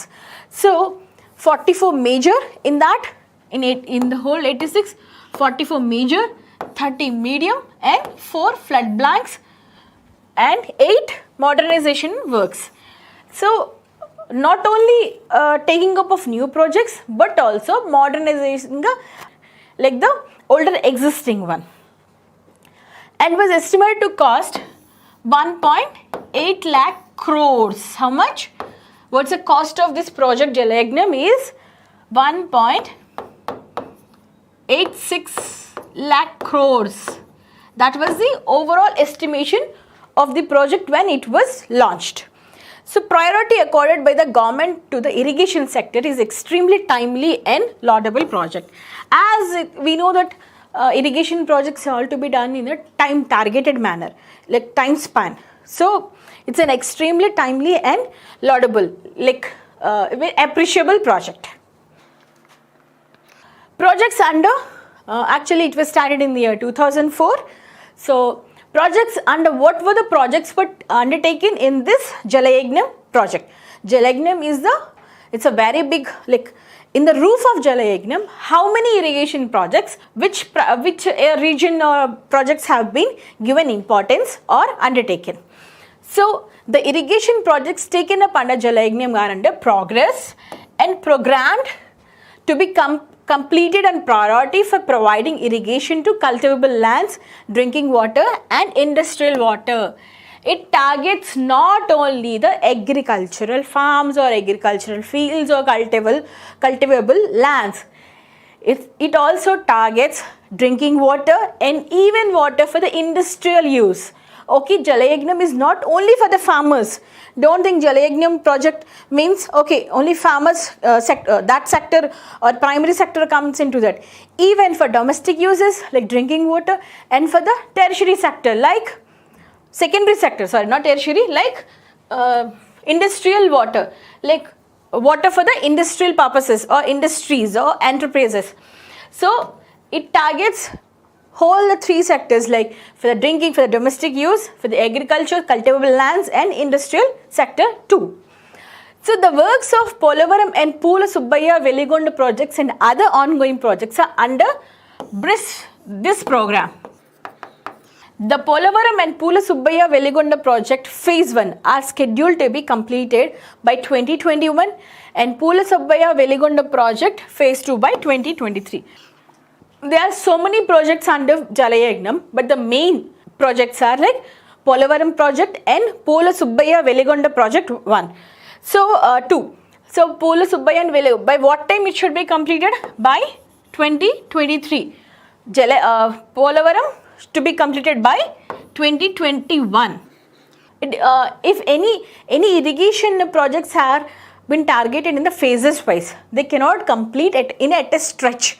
So any dams or irrigation projects are completed or they take the targets in a phase wise, like phase 1, phase 2, phase 3. They plan in such a way. at a stretch or all at all once they cannot complete any irrigation projects. Out of 54 Jalayagnam irrigation projects proposed in a divided state of Andhra Pradesh, 14 projects are completed and in 2 other projects phase 1 is completed. After the bifurcation of state of Andhra Pradesh, so how many projects have been completed? 14 projects we have completed from the year 2014. 14 projects have been completed and in 2 other projects phase 1 is completed. So 14 projects have completed totally after the division of Andhra Pradesh, and phase 1, the first level or stage 1 of 2 projects have been completed successfully. So projects under Jalayagnam. The other Jalayagnam projects are prioritized based on their progress, balance funds required and the benefits that will be accrued. So action plan is chalked out for completion of these projects in phased manner in the next 3 years. So what is the plan of this Jalayagnam is the other projects, remaining other projects apart from these 14 and plus 2, the phase 1 which have completed phase 1 levels. So other priorities based on the projects depending upon the priority basis, which is a need, it's a more in need, urge and priority based. And next, balance funds required, how much funds are required for the particular selected project, and next, and the benefits that will be accrued. So action plan is chalked out of completion of these projects.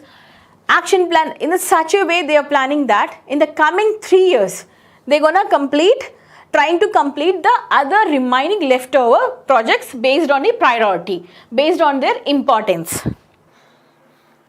So coming to the details of ongoing Jalayagnam programs. We know that we have seen so many projects, Jalayagnam projects, 14 are completed, 2 are in the phase 1 stage. Then what are the ongoing one? Yet to be completed, or within 3 years of the targeted time, what projects have to be completed. So, name of the project, percentage of work done, target for completion, I-cut to be created, new I-cut and stabilized I-cut, acres. So, major irrigation projects. Coming to major irrigation projects, first one is BRR Vamsadhara project. What is this BRR Vamsadhara project? This is Bodepalli Rajagopal Rao Vamsadhara project. This is in Srikakulam. It targets regions in Srikakulam. BRR, that is to phase 1 of stage 2. See how many targets they have. Phase 1, in that phase 1 they have stage 1 and stage 2. Again phase 2, stage 1, stage 2. So BRR Vamsadhara. Vamsadhara is in Srikakulam. It drains Srikakulam region. So, Bodepalli Rajagopal Rao Vamsadhara project, this benefits how many? 225 villages. If after the completion of this BRR Vamsadhara project, 225 villages will be benefited. How many? 225 villages in total, 9 mandals of Srikakulam.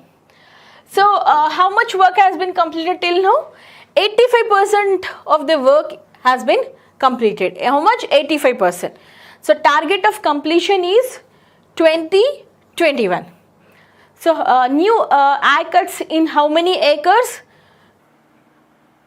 20,000 acres of new I-cuts. Okay. Stabilized I-cuts? Nothing. So what's the target of the completion of this project is 2021. That is BRR Vamsadhara project is a major irrigation project. And next one is SGL Totapalli barrage project. In that only we do have 2 projects like SGL Totapalli barrage project and Gajapati Nagaram barrage project. This covers the areas of Vijayanagaram and Srikakulam both. So because Gajapati Nagaram is in Vijayanagaram district. So next, SGL Totapalli barrage project means Sardar Gautulachanna Totapalli project. Sardar Gautulachanna, it covers Srikakulam districts. It covers Srikakulam districts. This covers 10 mandals and 55 villages in Vijayanagaram. Which one?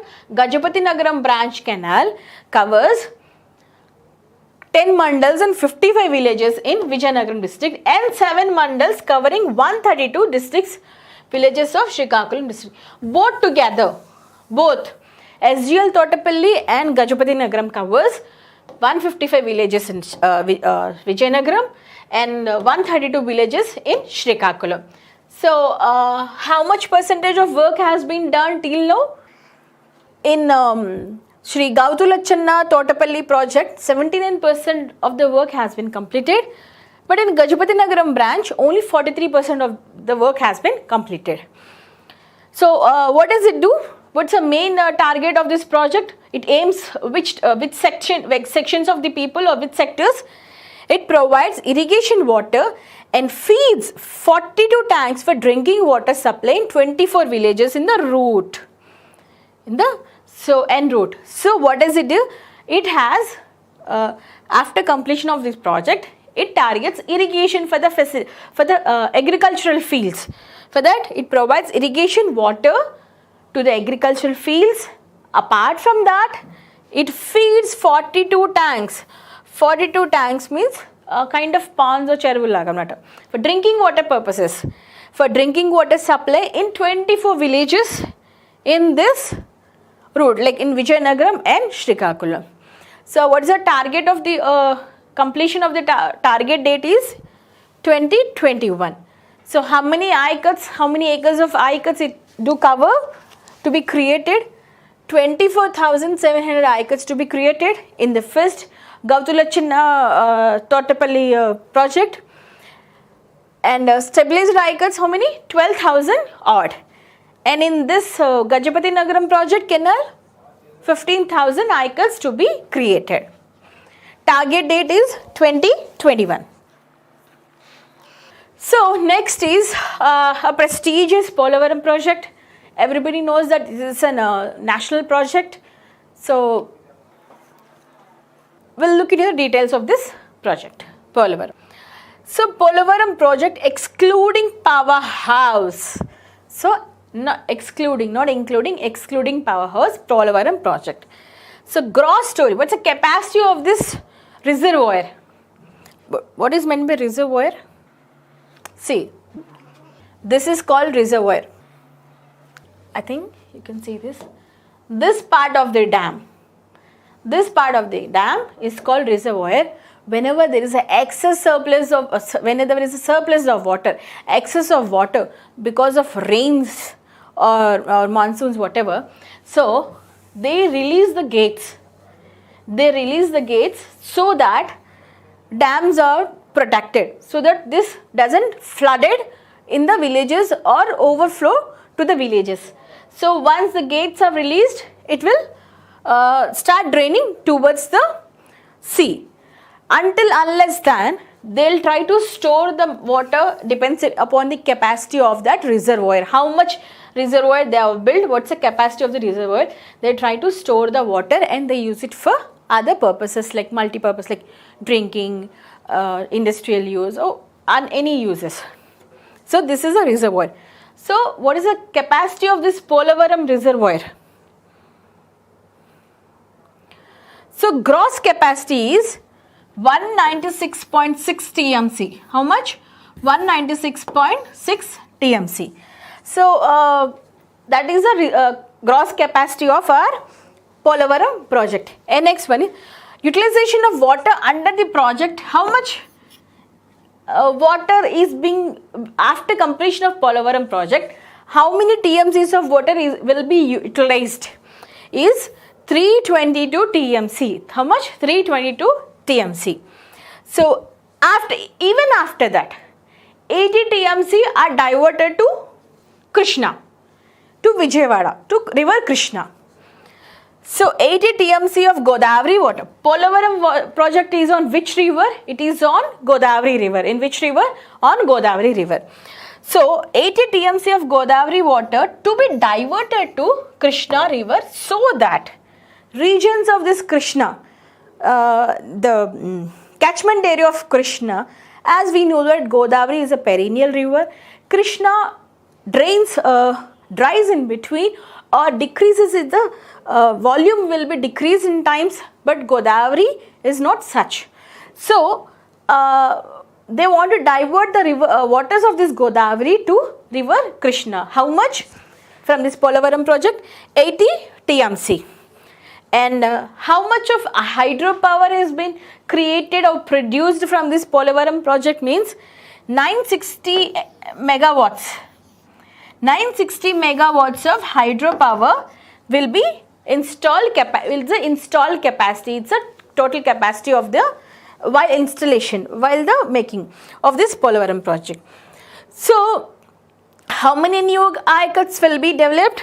7.2 lakh acres of new ICUTs to be created and stabilization of 23.5 lakh acres under KDS. KDS means Krishna Delta System. Krishna Delta System. So 7.2 lakhs of new ICUTs and next stabilization of 23.5 lakh acres of under Krishna Delta in that region.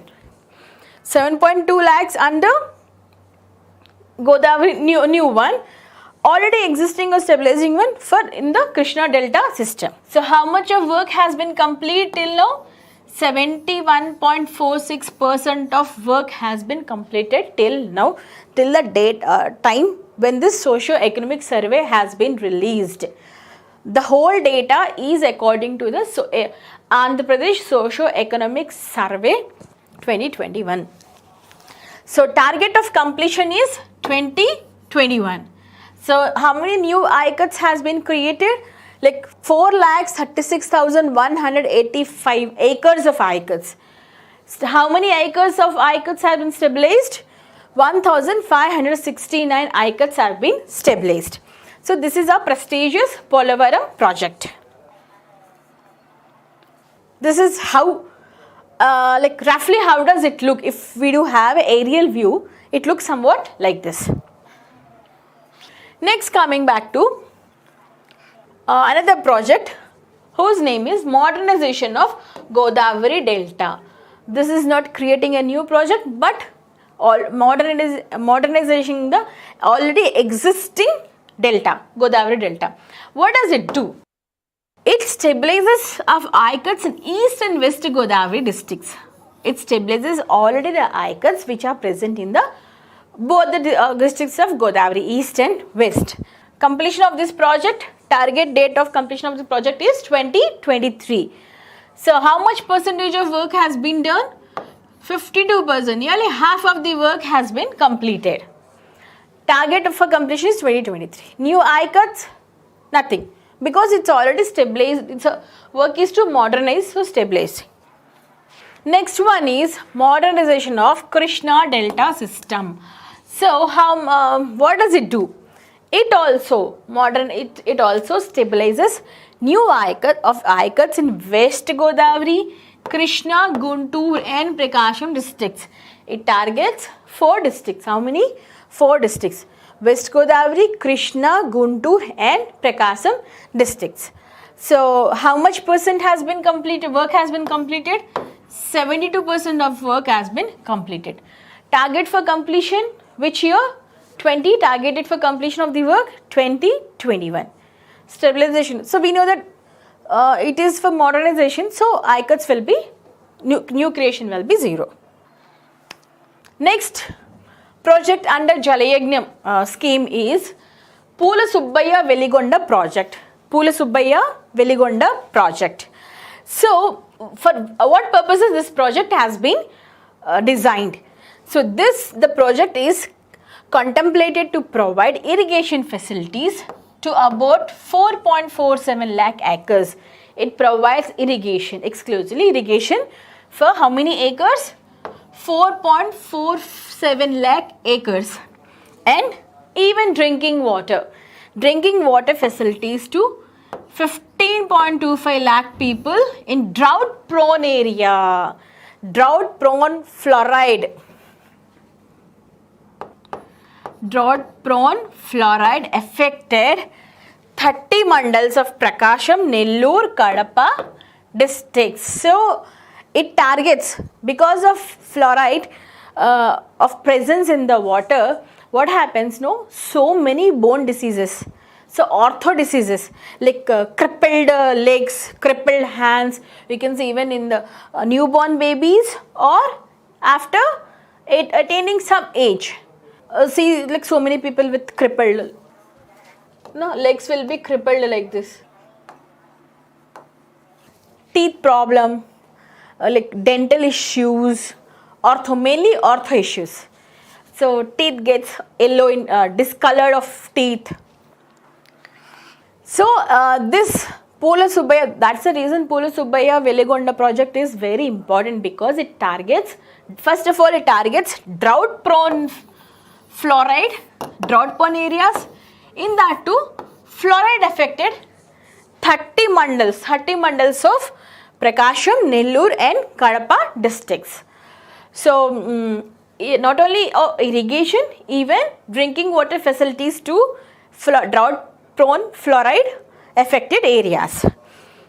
The project is intended utilizing 43.50 TMC of Krishna river flood water by gravity. Yes, it naturally, because of the natural slope, it intends to utilize 43.50 TMC of Krishna flooded water through gravity. Obviously, when the gravity water falls, like anything falls down on the earth, on the surface because of gravity, it intends to utilize this much of TMC through gravity, that of flood water of Krishna river. So target date of completion of this project is 2021. What's the target date? 2021. So how much percentage of work has been done till now? 78% of work has been completed. 2023 is a target. How many new I-cuts? How many? 4,25,600 acres of new I-cuts. How many I-cuts have been stabilized? 14,700 acres of I-cuts have been stabilized. This is the Pula Subbaya Veligonda project. So in which it covers which districts? Prakasham, Nellore and Kadapa. Almost they are in the rain-fed area, drought-prone areas like Kadapa and Rayalaseema, or drought-prone areas. Some parts of Prakasam and Nellore. Next one is, see, modernization of Penna Delta. Penna Delta system. It covers 3 projects or 3 internal projects in this Penna Delta system, because Penna runs through these all projects are on the river Penna. One is Nellore barrage, next one is Sangam barrage, next modernization of Kanupuru canal system, and next 4 projects. It targets 4 projects. Modernization of Penna Delta canal system. So Penna Delta modernization of Penna river canal with I-cut of how much? With I-cut of 3,85,000 acres of Sangam barrage. In Sangam barrage, how much is targeting? 3,85,000 acres of Sangam. Next one is the target date of completion is 2021. For all the programs in this project, all the small projects, the target date is 2021. So how much percent of work has been completed in Nellore barrage? Because Penna drains in Bay of Bengal from which city? Nellore, near to Nellore. So how much percentage has been completed? 86.55%. Next, Sangam barrage, 87.98%. Modernization of Kanupuru canal system is 79%. And modernization of Penna Delta. Delta means where river merges with sea, is 78.46. So this is Penna Delta system modernization. In that we do have Nellore canal barrage, Sangam barrage and Kanupuru canal and Penna. Sangam barrage. Stabilization of I-cuts under Penna Delta system, contemplating to supply water to Nellore tank supply channel, Kanupuru canal on right side, Duvvuru canal, Kanigiri main canal and Kavali canal on left sides. So right side of this is Nellore tank, Kanupuru, and the left side is Duvuru, Kanigiri and Kavali canals. So target date of completion of this project is 2021 of the Sangam. Next, coming to Nellore canal. For the stabilization, 99,525 acres in covered under Sangam barrage. How much? Nearly 1 lakh acres have been to be covered under this Nellore canal. The target date of completion is obviously 2021. Next, coming to Kanupuru canal system. So how much areas of ICUT, how many acres of ICUT have been covered? 64,000 acres of ICUT is covered in ICUT of 3,85,000 acres of Sangam barrage. In Sangam barrage, how many acres? 3,85,000 acres of Sangam barrage. In that, 64,000 acres of ICUT has been covered in Kanupuru canal. The target date of this particular completion is March 2020. So these are the some main irrigation projects under Jalayagnam program. We do have so many other, but these are the some important irrigation projects. Now coming to irrigational sources in AP. So what kind of irrigational sources AP do have? We follow in Andhra Pradesh. Like grass area irrigated. What is this grass area irrigated? The main irrigational sources in AP are gross area irrigated. What is gross area? Are canals, tanks and wells. What are they? Canals, tanks and wells. As per 2018-19 socio-economic survey reports, the total cultivable land in the state is 41.54 lakh hectares. How much? Total cultivable land is 41.54 hectares, not acres. Acres means it will be in some lakhs. If we take it in hectares, it will be in 41.54, something like this. So out of these, the gross irrigated land is 36.35 lakh hectares in the state. So gross is total 41.54 hectares. In that particularly gross irrigated area is, this is cultivable land. This much of land has been cultivable, is fit for cultivation. In that, how much gross is been irrigated is 36.35, almost whole land of nearly 90% of land, cultivable land is gross land is irrigated in state of Andhra Pradesh. It's a very big development, means you can say it's a very good number. So as per 2018-19 irrigational statistics reports, the gross irrigational facilities in the state is as follows. Through canals,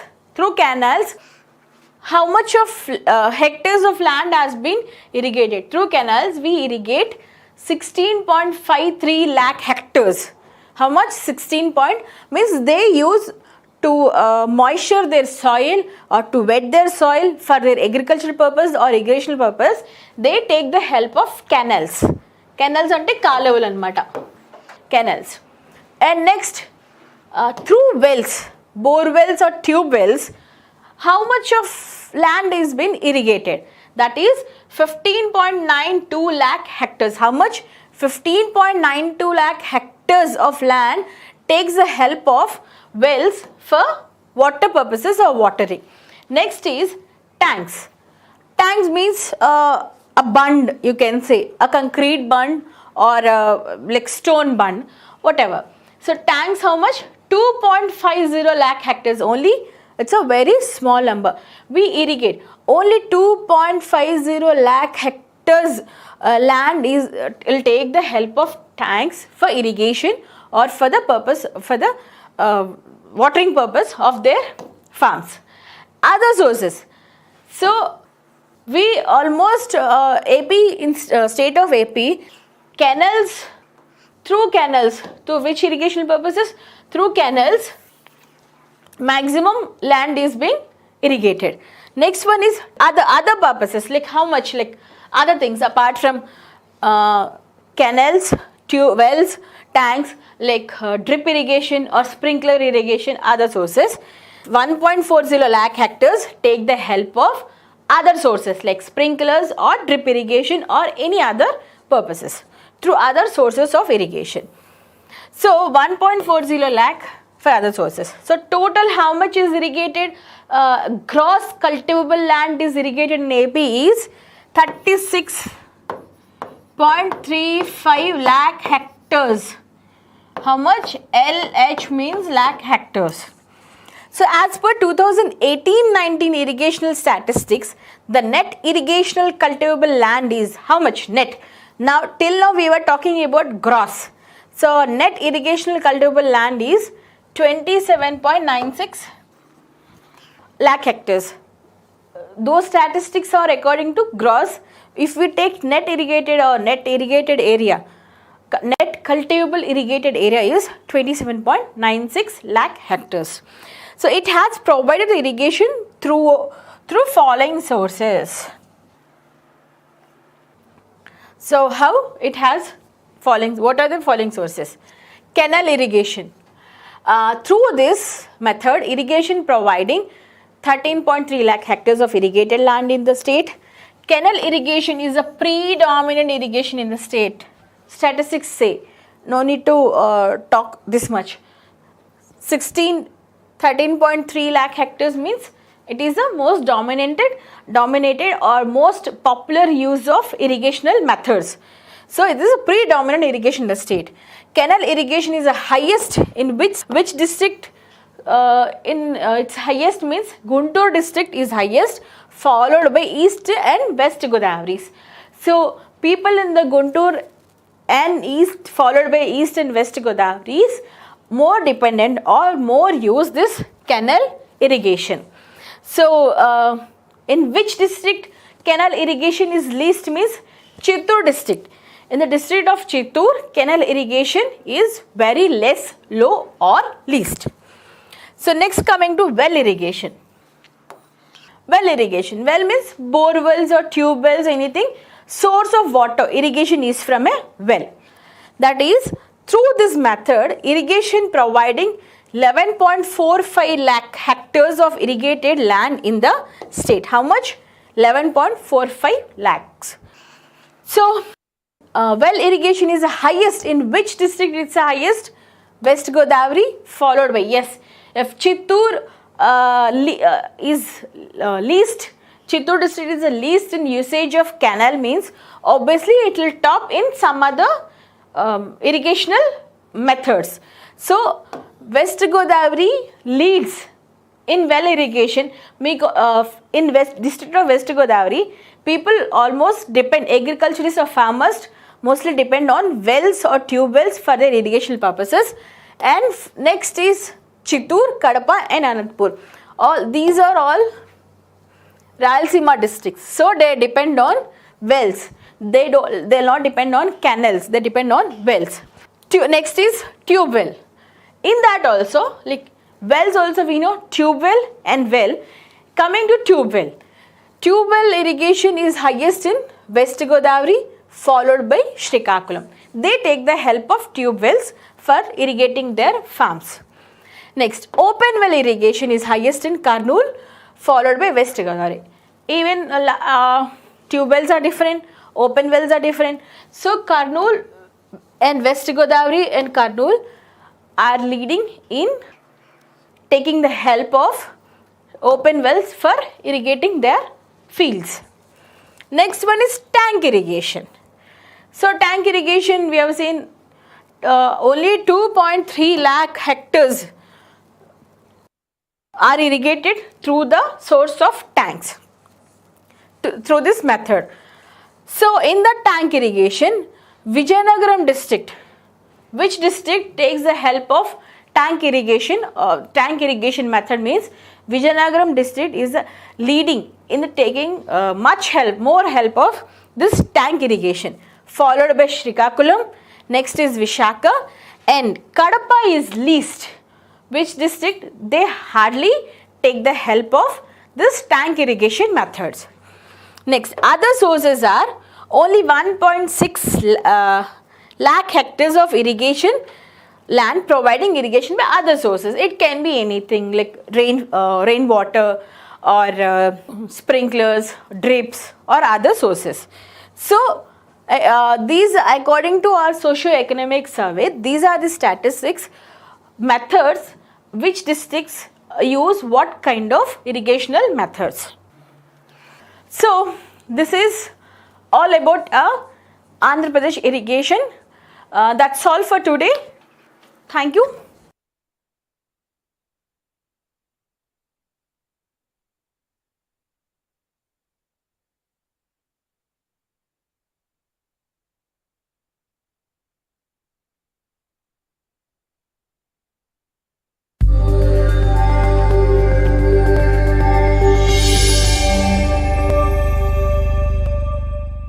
Hello, welcome to Telugu Academy. In today's AP Geography, we're going to look about the agriculture sector of Andhra Pradesh. So, as everyone does know, agriculture is the backbone of any economy, especially in countries like India. And coming to the state of Andhra Pradesh. So, agriculture is a primary sector. What do you say? It is a primary sector. It is a backbone of any economy. Still now, agriculture sector is dominant in Indian culture. So, coming to particularly in the state of Andhra Pradesh, so the times of COVID, like see, because of this COVID pandemic, every sector has been suffered. Every sector has been suffered, but thankingly, agriculture sector has not been suffered comparatively like other sectors like industrial or service sectors. So, we'll look into the details and how it works. So, withstanding the COVID-19 pandemic impact. So, what is the impact of COVID on agriculture sector in India and in state of Andhra Pradesh? So, COVID-19 pandemic has affected the lives of people across the globe, and India also suffered huge losses. Everybody knows that, everyone knows that COVID have devastated the whole economy of the world. Every country has been suffered because of this pandemic. So, but in that also, agriculture sector remained a single solace. Agriculture sector is the only single solace even in the pandemic of COVID. In the pandemic of COVID, agriculture sector is the only solace in which was not affected that much because of this COVID pandemic. Amidst all sectors which got adversely impacted by the COVID-19 global pandemic during this year. We know from past 2 years how economy has been devastated. So, sustainable growth in agriculture sector is recognized as a major strength both for the state of Andhra Pradesh and for the country as well. Because of sustainable growth. Sustainable growth means it is a steady growth. Because of steady growth, agriculture sector recognized as a major strength. Because of the sustainable growth only, it stood as a major strength even in the time of pandemic. Not only in the country but also in the state of Andhra Pradesh. So, AP primarily is agrarian state. Everybody knows that 60% of the population till now 60% of the population in Andhra Pradesh thrive on agriculture only, directly or indirectly. Economy of the 60% of economy of AP population lives on, survive on agriculture directly or indirectly both. So the chief occupation of the population is agriculture. That's the reason AP is also called granary of South India. What's a granary of South India ante? Granary in the sense, it's a storehouse, like Godam. We can say Godam. Ekkadaithe mana dhanyalu avanni store chestaro. So India, South India is called, AP is called South India mottamlo ni AP is called as granary of South India. So coming to the statistics regarding to agriculture sector.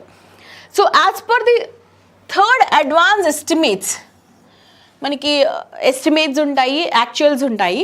So ఇవి estimates ప్రకారం as per the third advance estimates the area as well as production of food grains for the year 2021 are estimated and compared with the previous year achievements 2019-20. Actually we do comparative study in that production of food grains. Food grains means all kinds of food grains, paddy, cereals, pulses, everything which comes under food grains category. In that production for the year 2021, we have done a comparison for the year between 2019 and 20.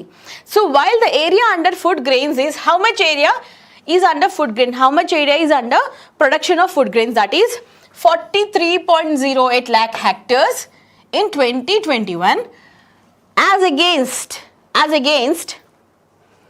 41.45 lakh hectares in 2019 and 20.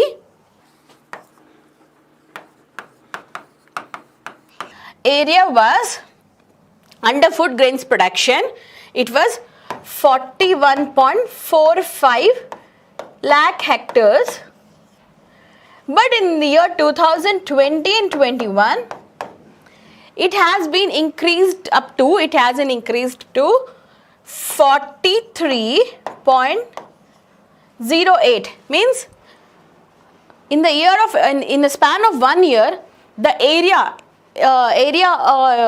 of in production of food grains has been increased by nearly 200 lakh hectares.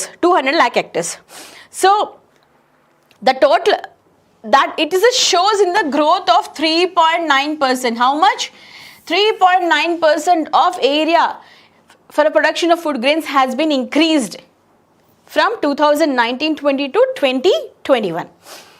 So the total production of food grains in 2021 is how many lakh tons of food grains have been produced in the state in the year 2021 means 168.31 lakh tons of food grains have been produced.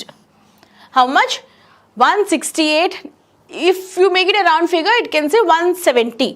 But accurate figures are 168.31 lakh tons of food grains have been produced in the state for the year 2021. So it was, if comparative study, if again coming back to comparative study, it was 175.12 lakh tons in 2019-20, means a decrease of 3.9%.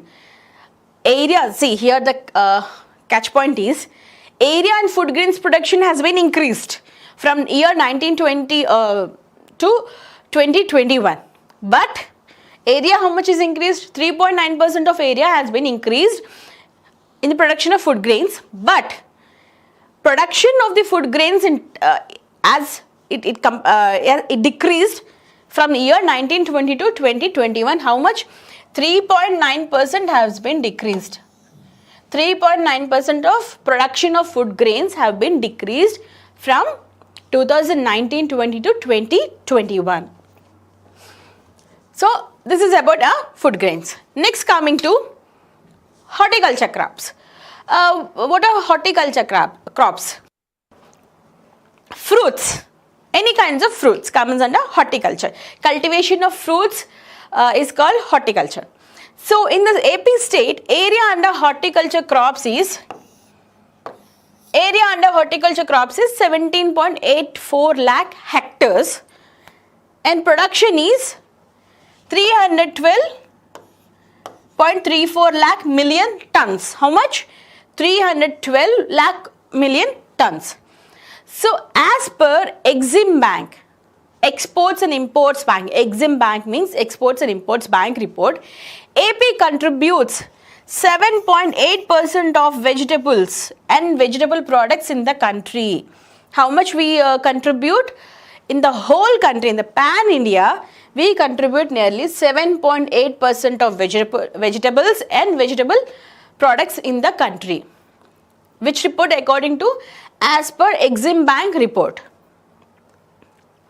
Next, coming to other agricultural products.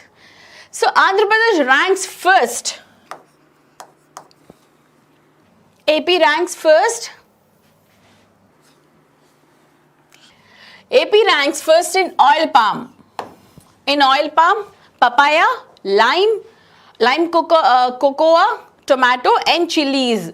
We are the leading producers.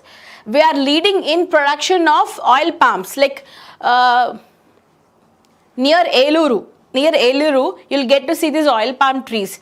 Now it has been increased a lot. This oil palm production and vegetation is increasing day by day, and it's been encouraging every year by year. So next oil palm, next papaya, lime, cocoa. Cocoa is used in chocolates. That fruit is used in chocolates. Next one is tomato and chilies. The state in all these productions, we stood first, and we stood third in implementation of micro irrigation at national level. So we stood third in implementation of micro irrigations. Micro irrigation means, we have seen already, we have talked about this a lot. Anything related to, depending upon the how much of acres it is being soil or agriculture fields have been irrigated. So we stood third in micro irrigation projects, in implementation of micro irrigation projects. AP is the largest producer of fruits in the country. So we are the first fruits, we are the largest producers of fruit in the country, contributing to 15.8% of the total production at the national level. So AP stands first, not only in production of oil palm, papaya, lime, cocoa, tomato and chilies, even in fruits also. We are the largest contributors, means our share is more comparatively other states in the country. So how much we have contributed this year? Nearly 15% of total production in the country. We contributed 15% of total production in the country. So that comes to near 70,529 hectares of additional area brought under horticulture crops. Because of this encouragement, because of this result, we have increased 70,529 hectares. Additionally, we have added this much of more cultivable land in the field of horticulture, So as per the latest livestock census means what? How many buffaloes we do have, how many goats, cattle, anything related to cattle. So how many goats we do have, buffaloes, pigs, hens, chicks, so sheep, these all come under livestock. So if we take livestock census, as per the latest livestock census 2019, the livestock resources in the state include 46 lakh cattle. How much? 46. If we add all together, like cows, buffaloes, pigs, goats, sheep, hen, chicks and all, ducks and all, everything, we do have nearly 46 lakh cattle. అంటే 46 లక్షల cattle పశువులు మన ఆంధ్రప్రదేశ్లో ఉన్నాయన్నమాట, అన్ని కలుపుకొని. So in that category, how many buffaloes we do have? 62.19 lakh buffaloes, exclusive 62.19 lakh buffaloes. Next, sheep, 176.27 lakh sheep. Goats, 55.22 lakh goats. And pigs, 0.92 lakh pigs, 0.07 lakh other livestock, like other animals related to other cattle. Next one is 340.67 lakh total livestock and 1075 lakh poultry. Poultry means hen, chicken, like all chicks and hen, related to hen and poultry. So how much we have? 1075 lakh poultry, hens we do have. So this is about our livestock. And this is the overall view. This is the overall view of the agricultural details or census related to agreed and allied products. Now, even forest also comes under agriculture and allied products only, allied sector. So, as per Indian State Forest Report, so who will give this report? Indian State Forest Report 2019, Andhra Pradesh State Forest covers an area of 37,392.24 square kilometers, which amounts to 22.94% of the total geographical area. Here we are behind the national average. So how much percentage of green cover we do have? Forest only 22.94%. 22.94% of the total geographical area is covered under forests. It comes to 37,392.24 square kilometers. If it is in square kilometers, means 37,300, or in percentage means 22.94%. So in this, out of this, then very dense forest, very dense means thick jungles. What do you say, that thick jungles or very dense deep forests. So that how many square kilometers of thick jungles we do have? 1994.22 square kilometers. Thick jungles of this means square kilometers, moderate jungles, where human beings, like intervention of human being is possible, or trespassing of human being is possible to an extent. In thick jungles, it is not that easy.